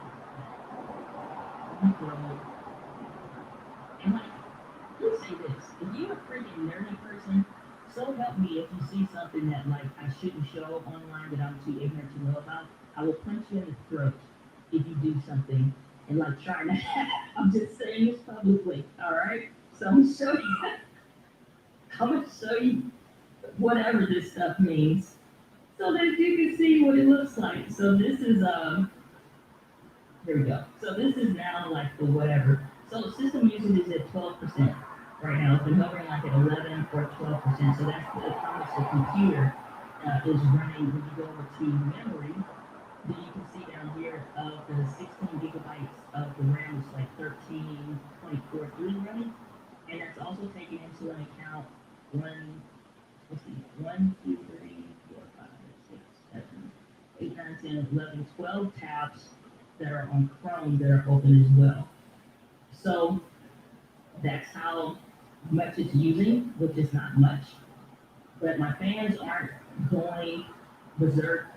I mean, probably if I open up, let's say something like Final Cut Pro 10, and I'm trying to live edit a video, and I have these 39,000 Chrome tabs open, you probably see some more of that getting used, but I've still been able to do that just fine, like when I've been doing like live, showing how to do something in Ecamm, with the same computer.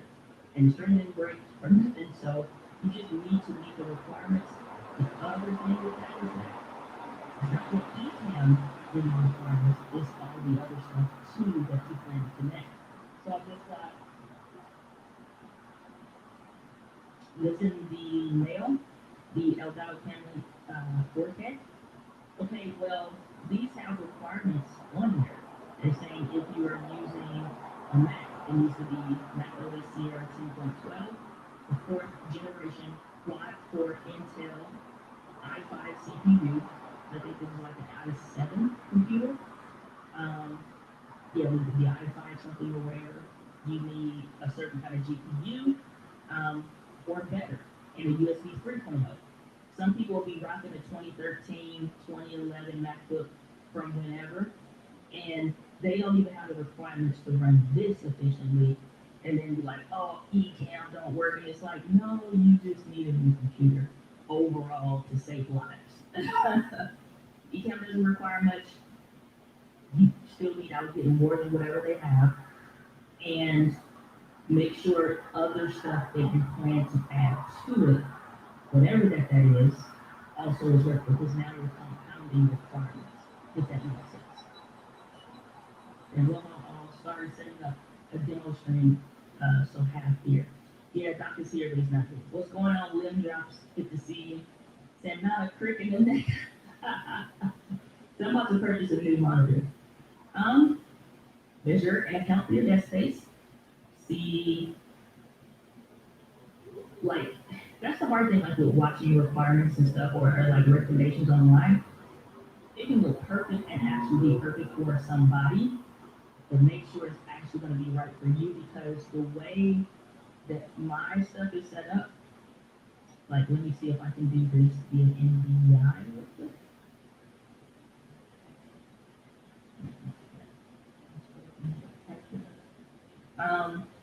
Random thing I want to mention real quick. Watch anime.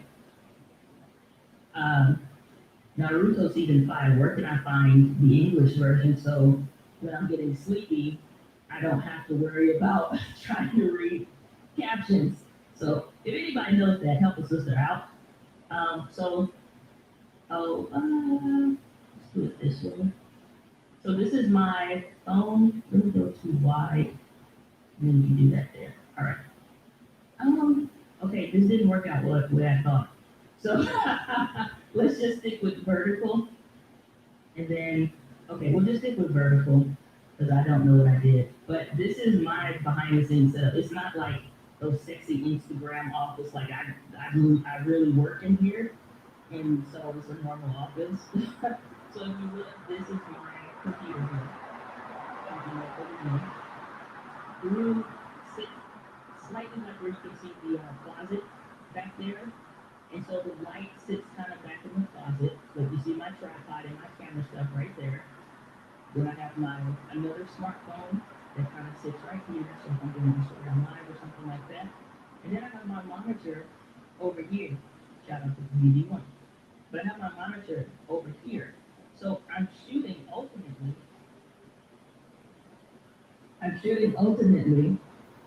like behind or in between these two things.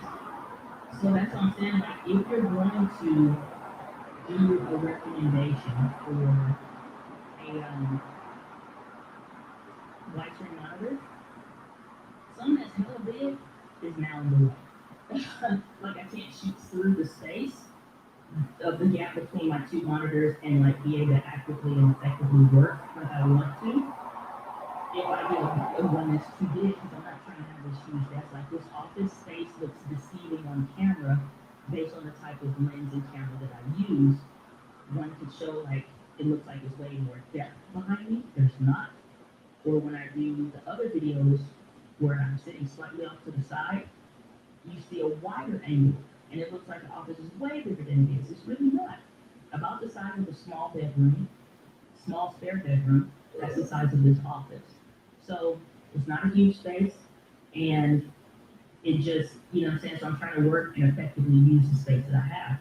An ultra wide monitor needs a bigger desk, down blocking my access to the closet that I have stuff in, and just other stuff I maybe need to get behind the computer, do more cable management, whatever. So whatever you are looking at, like measure your space and see like what setup do you have in mind or that you think you can do in your office or wherever you're recording, and buy according to that, you know, and stuff like that. The other thing is like, I see people mounting with friction arms like you saw my phone was, putting their cameras on there. Okay, I don't know about anybody else, but my desk slightly moves when I move. Like it's not pinned up to the wall, like it can move a little bit. So even just like a normal, like the accident you get to whatever motion. Okay, if somebody's on camera, like here I'll show you. Well, I can't show you because I turned off the FaceTime camera, but like that little bit of wiggling or whatever motion, which is a slow motion. So be mindful of that if y'all doing those kind of setups. So good afternoon. For the record, I prefer mixed chocolate to like just taste different. It's supposed to because it tastes better. But good to see you digging in the glad that you're here. Question: do you have a minimum HW Mac Windows spec for operating eCamera license? Question was asked by your pastor. Tell pastor we require a love offering of 12 white chocolate candy bars mailed to the St. Louis address. No, I'm just kidding. I would say, I'm really honestly taking account again because you are wearing stuff like things like some like Pro Tools and other stuff like churches would use. What I do is I take an account of what software am I looking at using, not just the one, but what are the software tools that I'm looking? So maybe the camera is a hardware piece. The Rodecaster Pro is another hardware piece. The, even though it's meant to be USB, everything still has requirements. I'm looking at Ecamm Live and saying what they have, which I think is too low, to be honest with you, for all the stuff that people want to do now. And then I would look at Final Cut Pro 10, stuff that I actually use on the computer, Zoom even, whatever. Who has the highest requirements on the list of the 4 things that I plan to use? And then I can set my baseline. So for me, that meant making sure I had at least a minimum of 16 gigabytes of RAM, random access memory. So 16 gigabytes of RAM for me, for anything, baseline. If I'm on a Mac, I want to get an i5 or i7 if possible. i7 if I can. Quad core or dual core. A lot of people make this mistake. Oh, it's got 1 terabyte worth of space for like saving 1,000 pictures of your kid playing with her toes. Is that you know? Like, so no, that's irrelevant because you should be using external hard drives to save stuff to. So all you people that's got 39,000 stuff taking up the whole desktop on the screen, feel bad. I am personally judging you. Now back to the question. So make sure that you have 16 gigabytes of RAM baseline, i5, i7 GPU if possible. Not dual core. Anytime you see that dual core, that's a no-no. You need to be looking for quad core or better. A dedicated graphics card. So what happens is when you're running stuff like Final Cut Pro 10 and you have generators, like at the end of the screen, you'll see a couple come in or videos and stuff, and it fills in the person's face and it does all these crazy animations, whatever. To run that stuff, either your computer is going to use the memory that it currently has, like that RAM, or if you have a dedicated graphics card, it can kind of rely on the graphics card. So I look for not just the 16 gigabytes gigabytes of RAM, but it needs to say like NVIDIA something or another, whatever. So past that, that's the best that I can give you, which is still very general, but when you find a computer, buy more than what you need, because you're definitely going to, if you can grow into some tools and stuff, or you can grow into needing the things that you need space to do that. That's what I would say, as far as that. We have dedicated laptop for our A10 Blackmagic equipment. Yeah, I mean, sometimes that may mean having multiple computers and different stations to do different stuff. That's why we use the team like Ohio State or something, but they got the same stuff almost like the NFL have to run their games and the footage and stuff for that. That means dedicated stations, so it may be dedicated teams to run certain stuff and to work together. So multiple computers is not out of the question when you need to do certain things. Your PC, I say the $700 Mac Mini M1 is it 100%. This 8 gigabyte will get you there, but again, I'm saying say it's 16 gigabytes of RAM, just because you don't get it anyway. Whatever you're gonna do eventually, you might as well do it now. You know, unless you really have a good justifiable reason why you're not. But sometimes, again, like I would say, buying too cheaply, you also have a lot of problems that come with being too cheap. And the Mac Mini M1, if you're just coming into Mac, is fantastic, and it can take just about where you can throw it. But I think because of where people are growing content-wise, we need the 16 gigabyte. Ain't no more. So God bless you for the name compliment. You are still God is back for one to your level. God bless you. I want to thank you, Samuel III. Appreciate you. Saying Thunderbolt or go home. Yeah, so no, it's gonna be Thunderbolt specifically for Mac people, docking station questions and whatnot. He's like, well, USB and Thunderbolt's the same. It's not. We'll have a video on the Vested Live channel about that. It's a dedicated live streaming channel. So if you can teach you about that stuff, so that is the go-to if you need clarification on that. So looking to move back into church in the mid-late summer, keep your virtual congregation ministry and family. We'll have the appropriate streaming. Yeah, because honestly, what a lot of pastors, if you look at people that are streaming for churches or nonprofits, what they don't really honestly look at is your digital ministry can be larger than your local ministry. And in a lot of respects, it should, because it gets more reach. I did an Instagram reel for Mystic Live channel or whatever, and that had over 1,000 views on it within a couple hours. I have other ones that are personally on my account that hit within, again, a couple hours, and it's like, oh, this reel hit 1,000 views, this one hit 2,000, some pushing closer to 5,000. So you can get more reach, because most people ain't leaving this at home. They may leave a physical Bible at home, and they're like, I got it on my phone. You know what? They ain't forgetting their phone.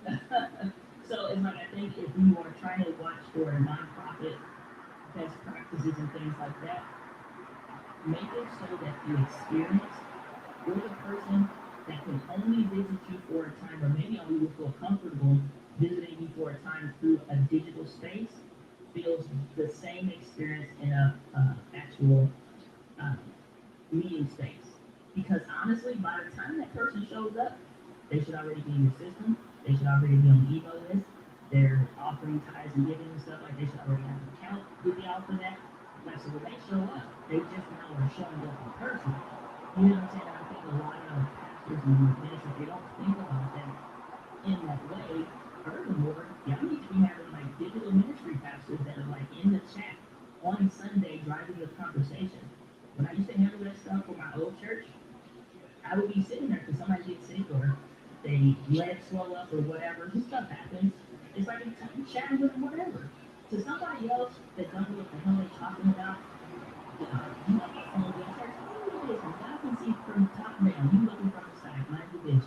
All right, I'm on my phone chatting with sister such and such, who's telling me why she couldn't come to church and what we doing today, who all showed up, and the stream looking good today. We're chatting in the chat about the service, and then a lot of the last point that I'm gonna get on, because obviously I feel some kind of way about this, but the last one is when you're doing stuff like that as well, there, like even Facebook has where you can have giving that's available. Like my Buy Me a Coffee tag is not working today for whatever reason, but you can have like online giving and stuff that they can do that is set up, it's a whole other lane what businesses have to go through. You get a whole bunch of other more forgiving options that are easier to obtain and have access to through these social platforms, and like Facebook is one of them. They instituted that a while ago, so then we look into that.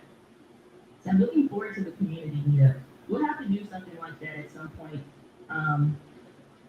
Yeah, because I'm doing a lot more traveling and in-person speaking engagements and stuff. I'm trying to stay like under the radar when I go visit a city. Y'all won't hear me talk about it until after the fact. So, just because it's like, it's weird. It's just weird right now. And then too, because if I'm normally super busy while I'm out of town, I definitely don't want to try to squeeze in a meetup and then like the whole reason why I'm there, I'm kind of like out of it. So I gotta add in social time and space, but if not by the end of the year, beginning of next year, we'll see about it, just when it's right to do that, but I absolutely look forward to that. What's going on? Epic Blazing. Hey, welcome to the channel. Welcome to the community. One more question. It doesn't have to be. It's okay. Can you tell me the best 2 lenses for the A6400 just purchased per year lead? I ended up with Sony one that does not match the camera. Weird. So you need to make sure you have Sony E-mount lenses. My other camera is just out of shot there, the A6600, but two things.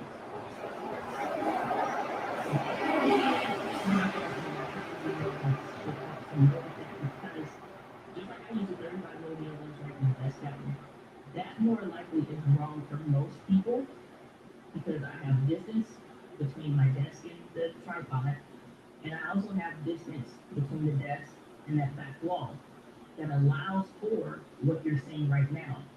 Some of y'all want the camera to be this close, and you like, well, why is it showing the nose only? You need more space. So what I would say is if you have the kit lens, which hopefully you got with that camera, set it up where you plan to set it up at, and then adjust the kit lens because it can go from what, 16 or 15 to 45 or something like that. Whatever it is, then adjust it. See if you get 20 millimeter if that's close. The 716 is an even recommendation, no matter what the application is going to be, if you plan to keep it on the tripod. But that may not be right for what you're trying to do. So what I always recommend is you can find your right focal length first. Put your camera and your tripod where you plan to sit, and you'll actually sit in it. And where would you need to zoom in to get the framing, to get this exact framing with this much bokeh? I'm using a 35mm f1.8 lens, but I have a few feet between me and the camera, and then me and the background. You don't have no space, you up against the wall, this ain't gonna work for you. So, 616 is an easy recommendation just because you can get from even quicker than zoom from 16 to 32mm focal length. So that's at least one. And then if you try to get something else, you need to check the focal lengths first. So it's hard to give a blind recommendation with that, but I'll have a video coming out that I plan to record today. Maybe it'll come out tomorrow, we'll see. How much space do you need to use certain lenses and stuff like that? Totally wrong. What I'm focused on is, what is this button do? That's crazy. Yeah, but then you like, you hit a bunch of buttons and you doing a bunch of stuff, and now you like, what's this? What? Now you don't know how to get. Yeah, I can't recommend that, but if that's what floats your boat or finds your lost remote, then more power to you, because I can't live like that. Like I need to know, like one button at a time. Okay, write down notes, and how do I want? Okay, one button. Okay, next one. Like yeah, that's where I'm at with that. You know, one thing with growth. Yes. That's accurate, huh? You put it on Instagram. I'll sign off on it.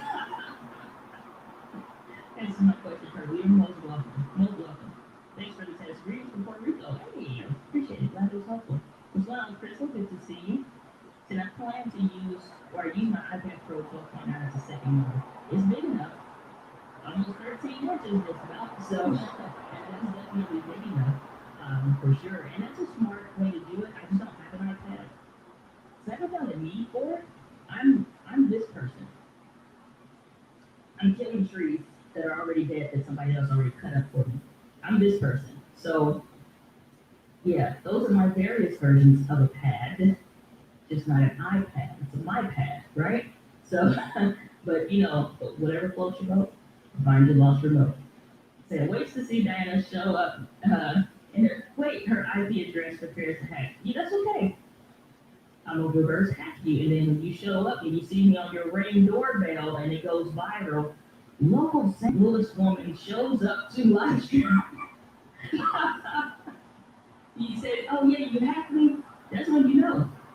Okay, everything is not all prim and proper all always. Okay, you show me, and you can just know. When you see me on your Ring doorbell, let's just come out to the streets. Right? Do the whole earring take off thing. No, I'm just kidding. So person you're standing desk is 52 inches. Nice. Just consider, again, when you're doing the desk thing and you're laying out your desk potentially, take measurements, take a measurement of the things that you're looking to buy. What do you actually do? For me, I need space to write. And I'm kind of pushing it with this desk setup when I added the Rodecaster Pro. Just because I'm like, it's fine to leave it on the desk. I could float it, put it on the arm, but all them freaking arms freak me out. Just like the clamp to this and this, that, or whatever. I'm like, I'm not doing all of that. So, like, you gotta know what works for you, some real stuff. Then purchase a new monitor, like a minimum of 2, if not 3. So and others, what do you recommend? Minimum 20? I'll have a minimal recommendation of what it should be. Again, same thing like I just said, based on what you have desk space wise and what you need for that to operate as a functioning station. Then say, oh, I can afford to have a 30 inch monitor if that's what you want. Or if you're going to mount it on the wall with an arm, say, oh, I can afford to have this because it's only going to block up this much space or something like that. So that's something that's more personal. I don't have a minimum recommendation for that. I just recommend that you have a second monitor and measure your desk spaces so that you can see, because the last thing you want is to over-index your space. So you don't have enough space to do everything. Like I gotta have a keyboard, got my calendar right here, I take notes over here, in addition to moving this, which is when I switch from the little arm that mounts like the traditional podcast arm to just a regular desk stand, because I'm like, this works, and I have arm space, you know what I'm saying? So your setup will change. Just know as you're buying things and stuff, your setup will change. So all good, we're all in the learning curve here. And measure 5 times, cut twice. Hopefully, that's what I'm saying. Saying I am personally judging you also. I'm just saying. To get an extra wall to put my camera up, and I keep tripping over tripods. So my failure is I have a cement wall, and I tried drilling into it because I too thought, wouldn't it be just fantastic to have that second monitor swivel out, and then when I'm done and don't need it or something, I could just lay it back flat up against the wall. And I made the measurements, okay? Probably make the prayer with me as I say this. Well, where's the little piano music, quiet piano?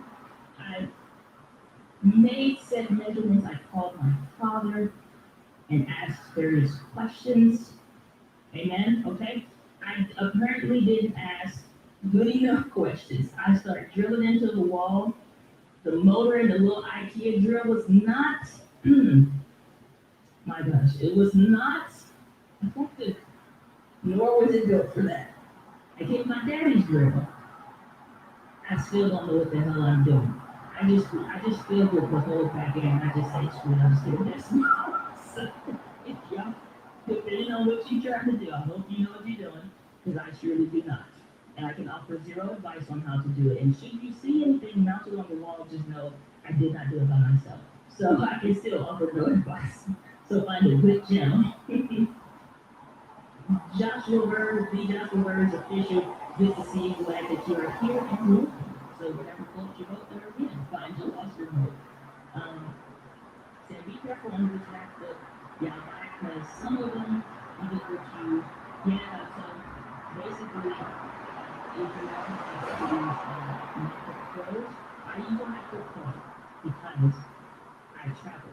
Like last year was one of those ones where I traveled less, but like this year is picking back, is getting right back into that pacing where I travel. I now know I need to take that with me and stuff like that, so I need that same power that I have at home on the go, and running two machines is just not effective for my personal workflow. Eventually, I'll probably get a desk set up where I am running a Mac Mini. It just kind of makes sense. Now is not that season because it just does not make sense for me to try to keep this computer, this file. Hell no, hell no. So yes, if you're going to get a MacBook Pro, if that's what you need, because you will be taking that kind of stuff and doing stuff like that, then you know you need more. You know, that you can get what you can handle because you can't update it later. The Mac Minis, more or less the same thing. They're extremely powerful. Even at 8 gigabytes of RAM, it's extremely powerful. But just know you're gonna get more in a desktop setup than you would a laptop setup. So if you at home 99,000% of the time, you maybe get that Mac Mini instead. For me, it just makes sense for my business and my mobility within my business to have a MacBook Pro, and I don't want to have two computers right now. I thought you were in Dubai at Tech Convention. I received it, you know, I'm well on my way. So when you see me flew out, as they say online, you know what happens. A lot of people recommend the Sigma Note.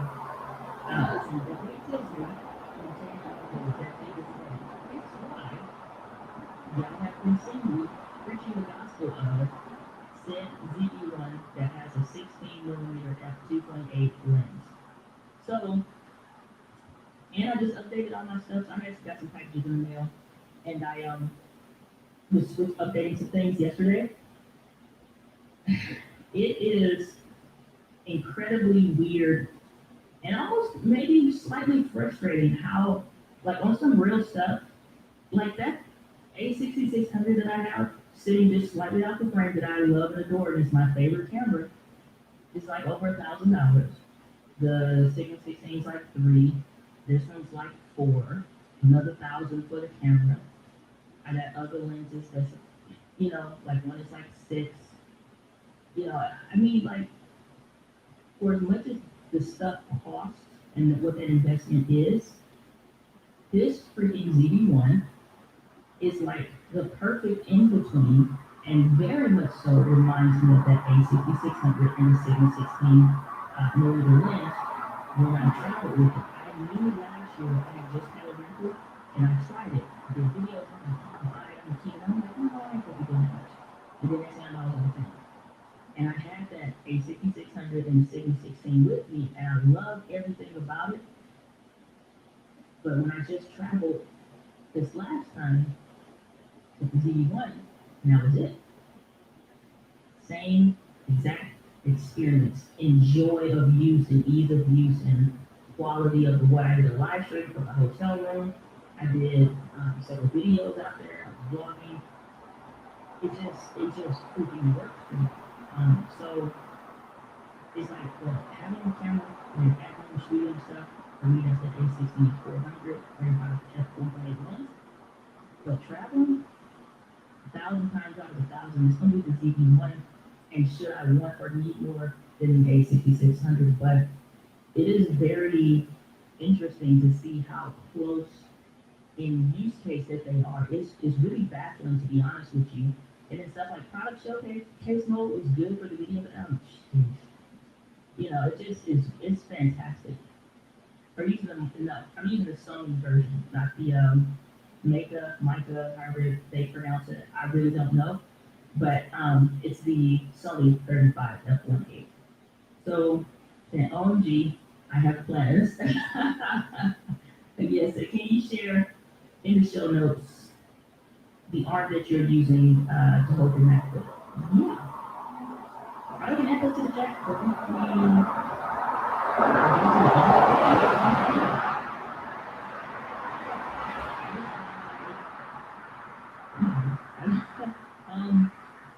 Yeah, it's that was great. I'm trying to remember what the brand is called. And yeah, I'll have to think, but I'll put it in the thing. So, but it's like some you can adjust the arms and stuff. These are just, but not as, I guess, flexible as some of the other brands. But I'll see if I can find it for like the check for sure. For the, because I know once I'm done with this, that is the get. So, these ones, Biazin. Yep, I purchased this in November. So Biazin, whatever it is, I just got the silver one. These are the arms that I use. And what I liked about it was that it was a cleaner setup, less industrial-ish kind of a look. You could do one with the monitor, and I could use and upgrade the laptop or put something different there or whatever. And so it already had kind of like the what I wanted and that versatility and the space and the swivel stuff and whatever. The other cool thing that I liked was that Visa or DESA, I wouldn't say Visa, but DESA, whatever it is, type clamp. Once you screwed it on the back of your monitor, right, just the 4 little screws, it's a clip, so it slides in and locks into place. So let's say you wanted to replace it with something else or whatever, but you had other ones by this brand, you could just remove it and then clip it into the whatever else. Like I got a second station that I'm building over there. So if I use the same brand, then I can just clip, set it over there, and it's good to go. In addition to rotating the screen vertical, built in. So it just had a lot of the things that I wanted. Natively built in, very easy, as you say, it's like super effective price-wise or whatever. And it just worked. So I'll put this in the chat for you, and you can check it out and see if it's something that they work for you. What's going on here? Some random things, good to see you. What kind of memory are you using? This is the Shure SM7B. Processing with that is using the Rodecaster Pro for that. So that's what I'm using. Where is the link to this one also? Add that to chats. Alrighty. Then I'm back. What did I miss? We gave away $12,000 in gear and equipment. We gave away. No, I'm just kidding. Just doing Q&A. All right. So, question: did you tell your daddy how to patch it, or did your daddy tell you how to patch it, or did you make some? No. I googled it, and I already had the filler stuff anyway. I just was like, because I had a feeling, I was just like, man, if this is gonna work, then I'm gonna have to fill these gosh darn holes. And I'm just like, and it was just like, I had to go get drill bits, and I got the drill bits, and I got them for whatever whatever the hell is stuff. You know, it's like Google, they say this is what you get brand stuff for this. I got it. Because I'm like, apparently it's different ones for cement wall and drywall, and you need different plugs, but I'm just like, computer stuff is easier. I'll do it software tools all day long and freaking do tutorials. But you know, they stress the hell out of people. I'm like, welders and carpenters, y'all are magical people. Because the hell with this, I'm a happy and really willing to course right now. You think you will be my pregnant? Say, maybe I need that to force me to use my string deck. Yeah, I only, each time got a lot of stuff built in that done already, so it's kind of like, you know. Alright. Yeah. Oh, not asking for questions over here. Ask for mailing address. Alright. So, but that is in English, which is the language that I'm speaking, just not well. So if you guys have any questions, you want to see any other things, real quick, I can drag in, which is something I wanted to do so y'all can see an exhaustive list of all the things, minus a couple, that is new in eCam that I did not mention today.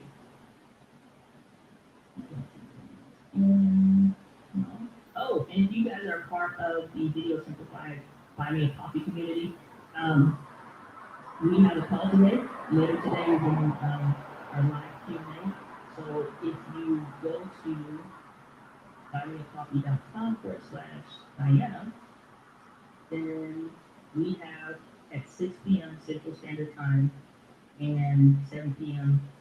Eastern Standard Time, we have our And so we're doing our first community call. So I said we were gonna be doing one of these. We're doing it today. So if you are not a member, you just wanna join the call, you can hop in for $12 and get access to the replay or whatever.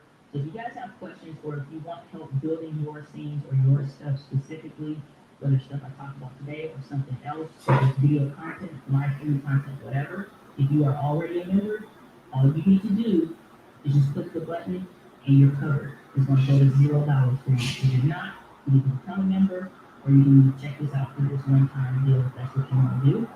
But I'll drop a link to that if you wanna join and participate in that later today. But that's gonna be a different kind of a Q&A. We'll go deeper than stuff that I usually do Q&As here. Kind of like a little mini master class, mini training or whatever.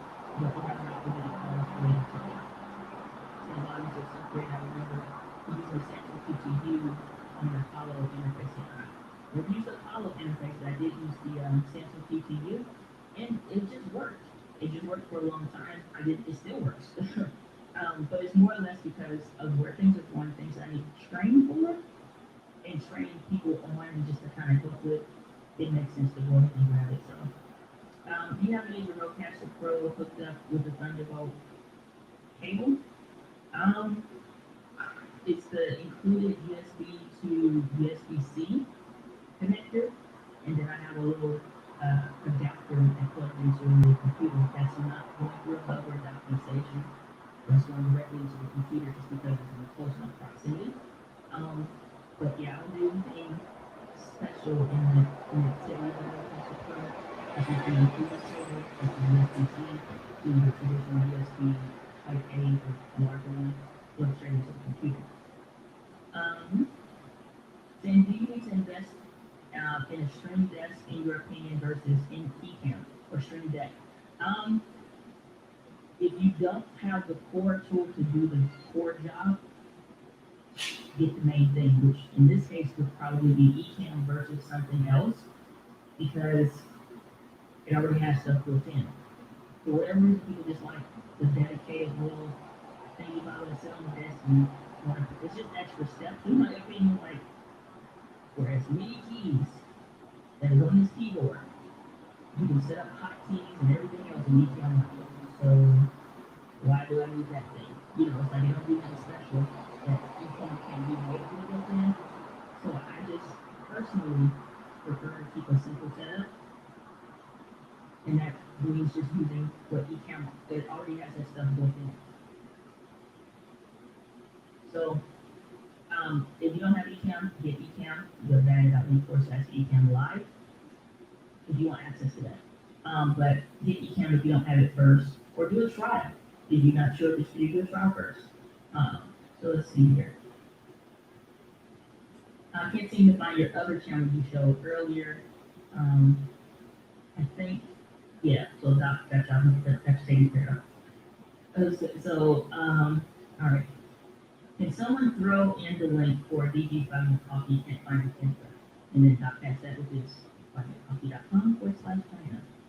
So questions can be answered in the comments, but that is where we're going to leave it for today's live stream. Where you access whether you are watching this live or on the replay, hope that you got extreme value out of it, and you are able to go through and try some of these new things in Ecamm Live so that you can build up the stream that you want.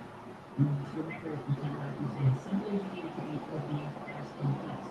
And that will come to you in the next video. Peace.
Semangat.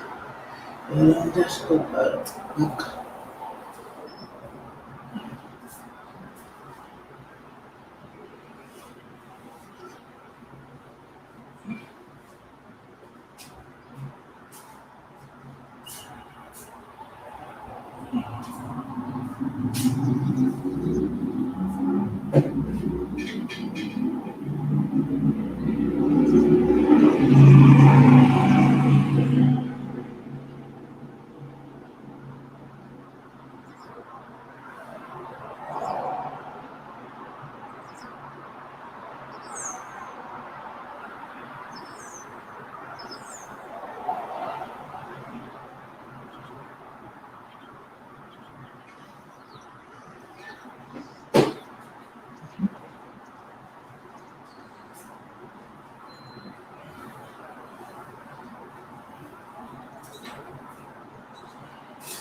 Oh,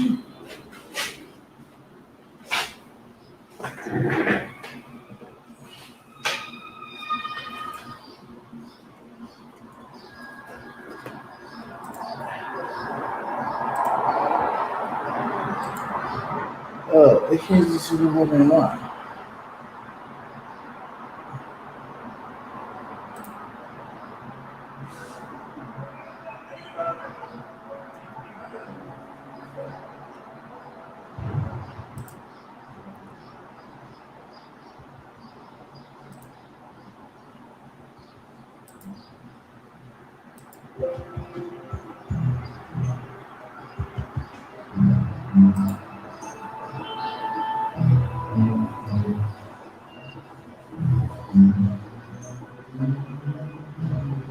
Oh.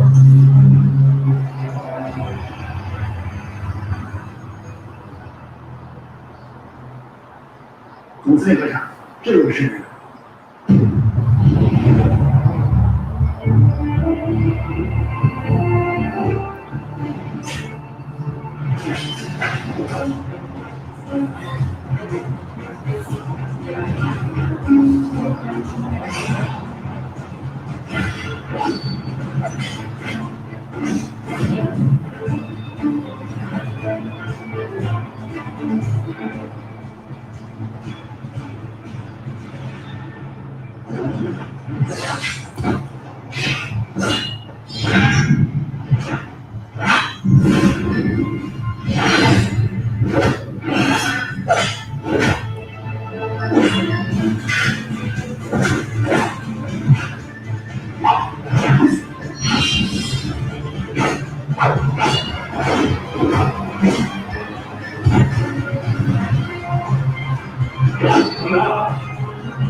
弱小女子，竟敢刺杀本司令，说，谁派你来的？老鬼子，有本事你就杀我！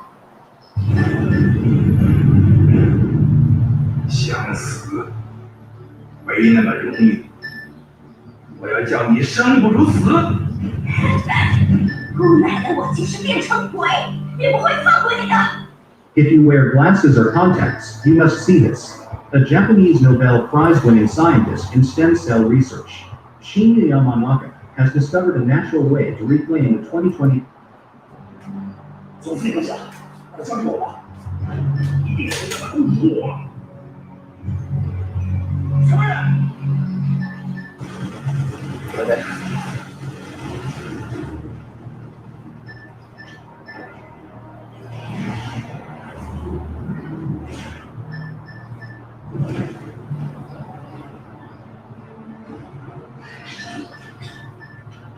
好，鬼子进来了。大喊越南，守住门口，挡住鬼子，尽量拖延时间。好，其他人跟我走。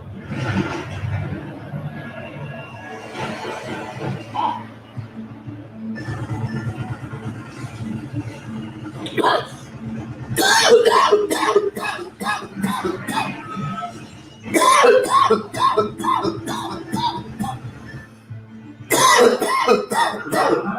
马上就够。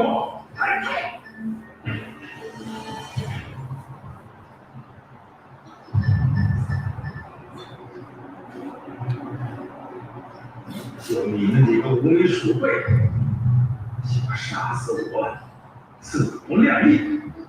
老娘今天就是死，要杀了你！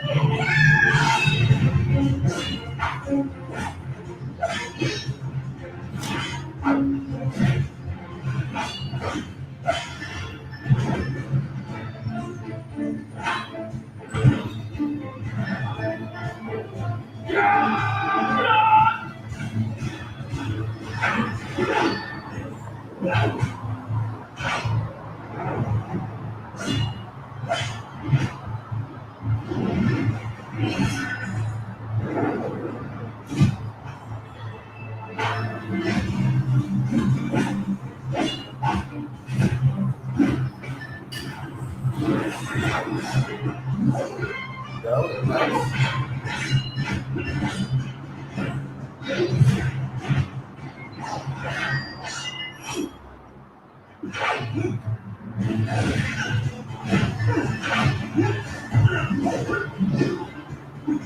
That's nice.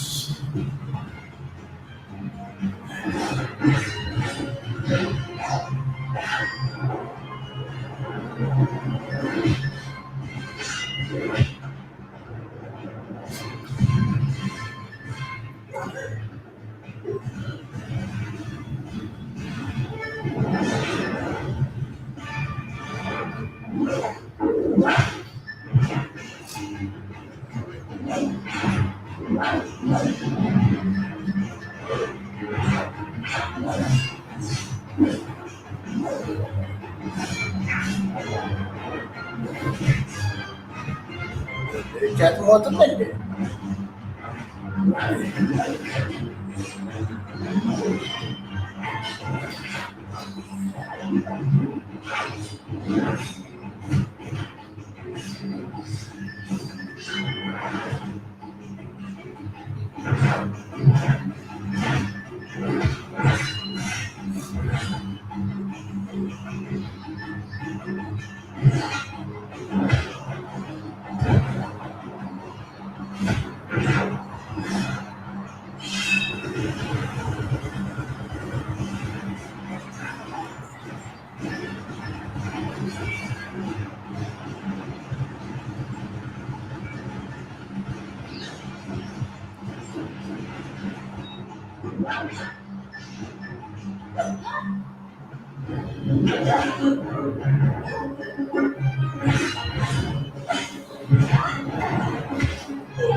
Yeah.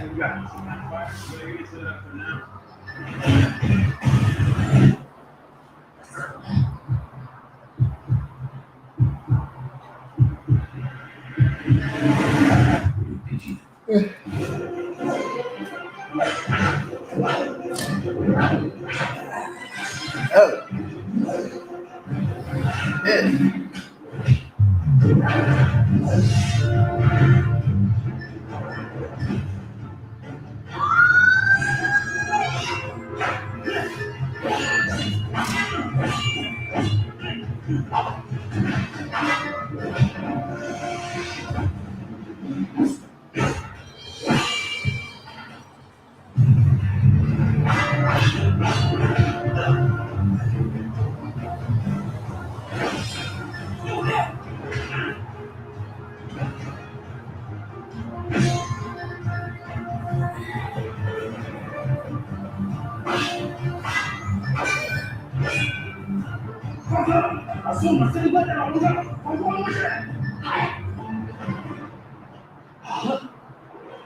继续，也许就是有些毛病。可是你是快，有哥。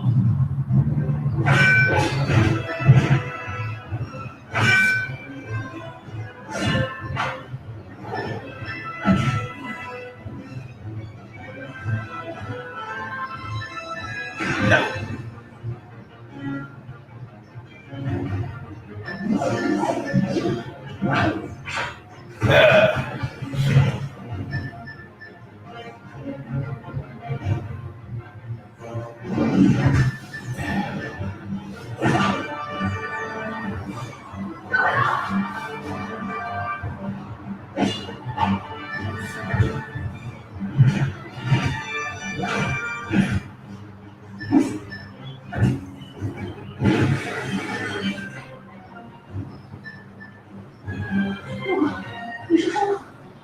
不是，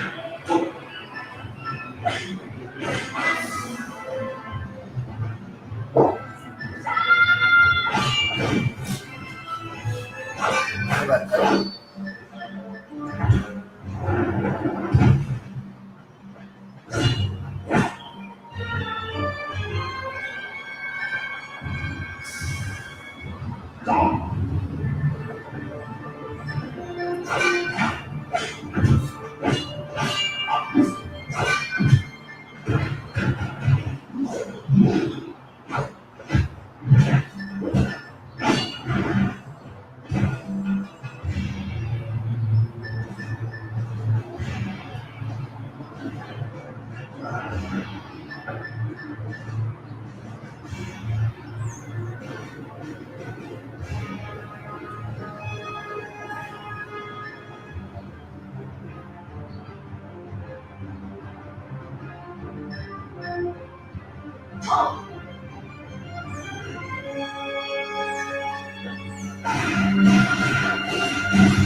Phone charging slowly? This is the fastest phone charger on the market. This $29 chip.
把东西交出来！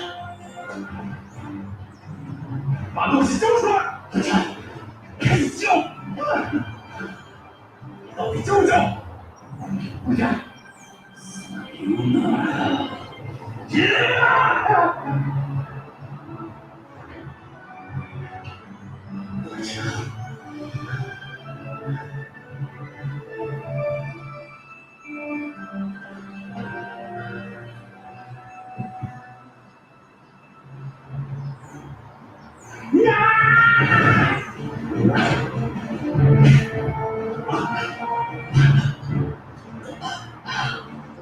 这是我们中国的国宝，不允许你们日本人践踏。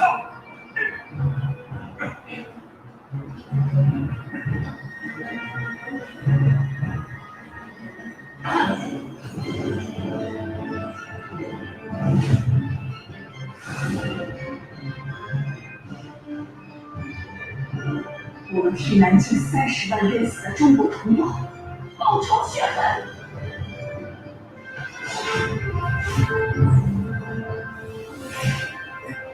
Shit.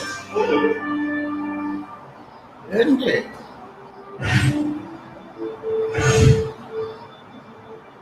Yan ni masalah dyan.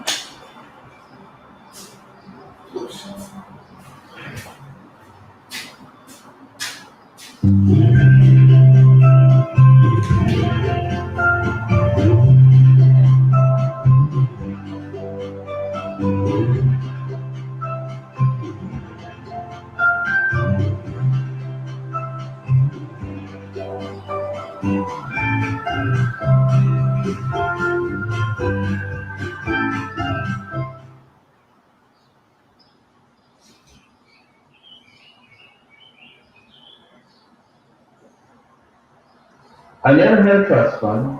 I had something even better. The ability to see a secret force gripping our economy. A force that would forever change the way Americans grow wealth. A force already used to become one of the wealthiest men in America. My name is Lee Ann Lee. I've amassed a fortune over the last 35 years, gaining a reputation as the king of fun and joining the top 1% of wealthy Americans. I understand numbers, and that kind of gift can make you money, especially when long-established economic cycles begin to turn over. A force is at work now, pushing the world's wealth in one direction. The top 1% of households now own 43% of the world's wealth. The bottom 50% of households only possess 1%. And this is just the beginning. The American dream is at stake. And as a son of a bricklayer from middle-class roots, I won't let that happen. That's why I'm revealing what has truly made me wealthy. Click the link next to this video and come on a journey. I'll show you what the wealthy 1% are relying on to retain their power, and how you can use the same tool to potentially amass incredible gains in time. Click the link now. I'll see you there.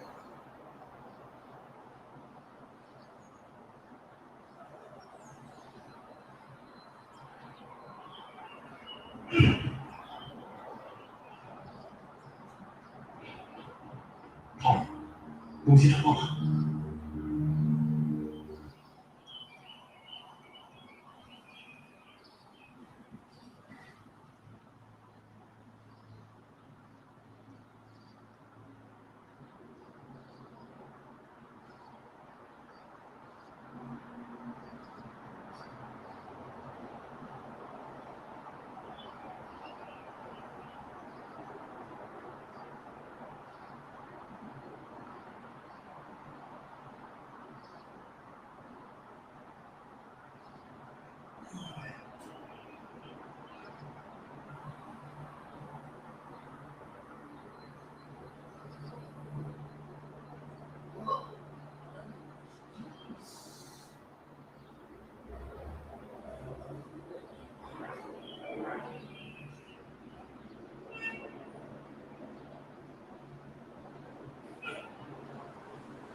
What happened?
Every warrior has a beginning.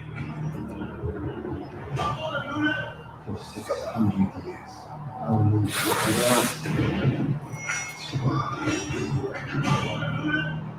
need warriors like you. Join us. The journey from here is yours to decide.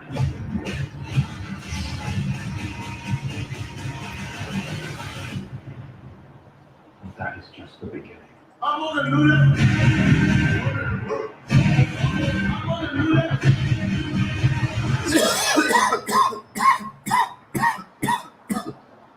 What would you do with an extra $60 million? That's how much you would be sitting on today if you had invested just.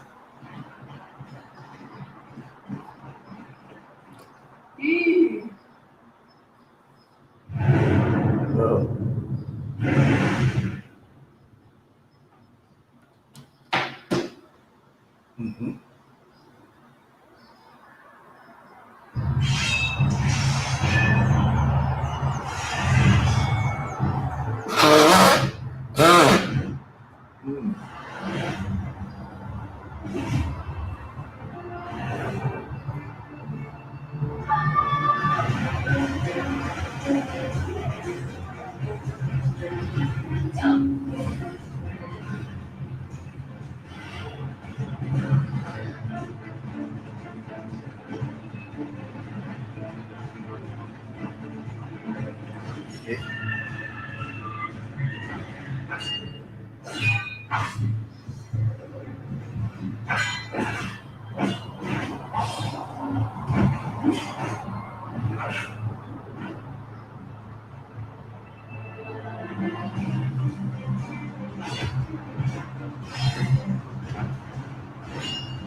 Yeah, just a little more.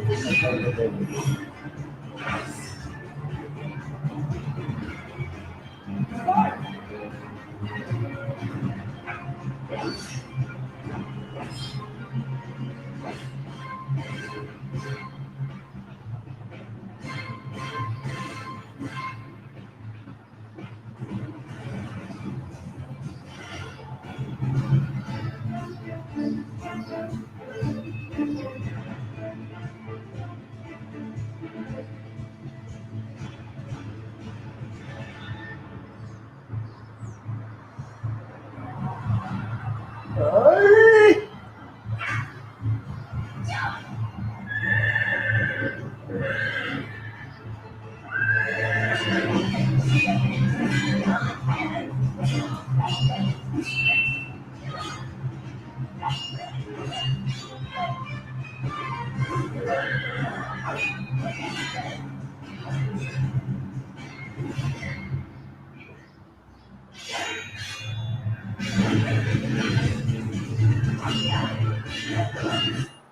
Want to know how to get a free phone service and a new tablet?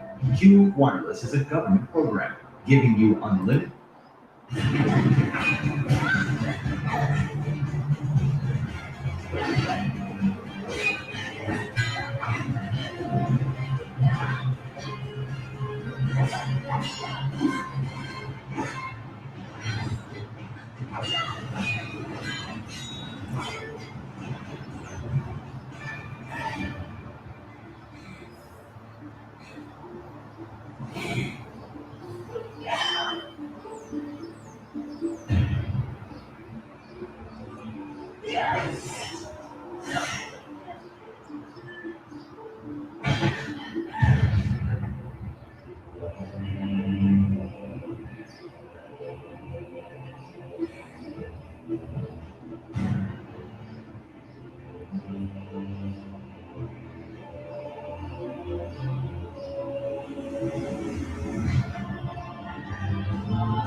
Come on.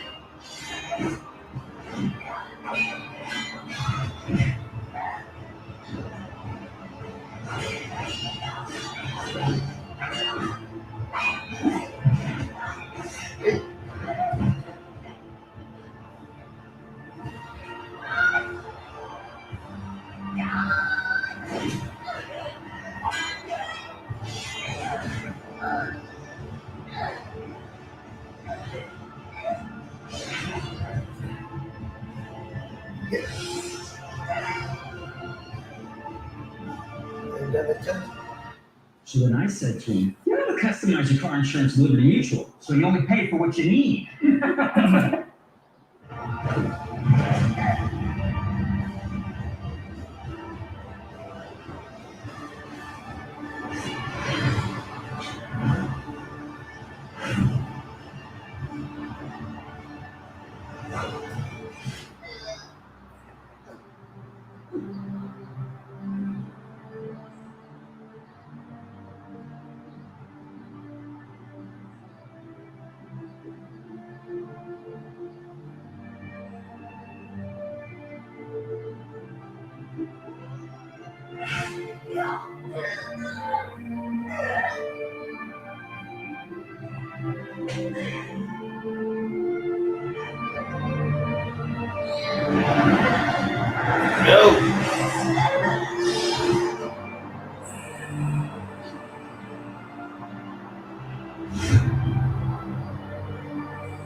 It's happening again. Our lands.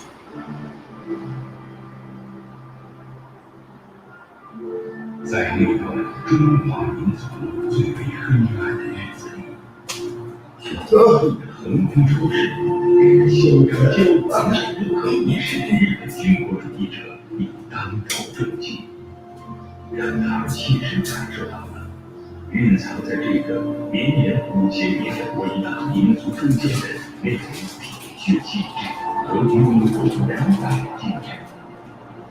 我们和我们的子孙后代将永远铭记这个不能被岁月磨灭的英雄传奇故事。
不要干。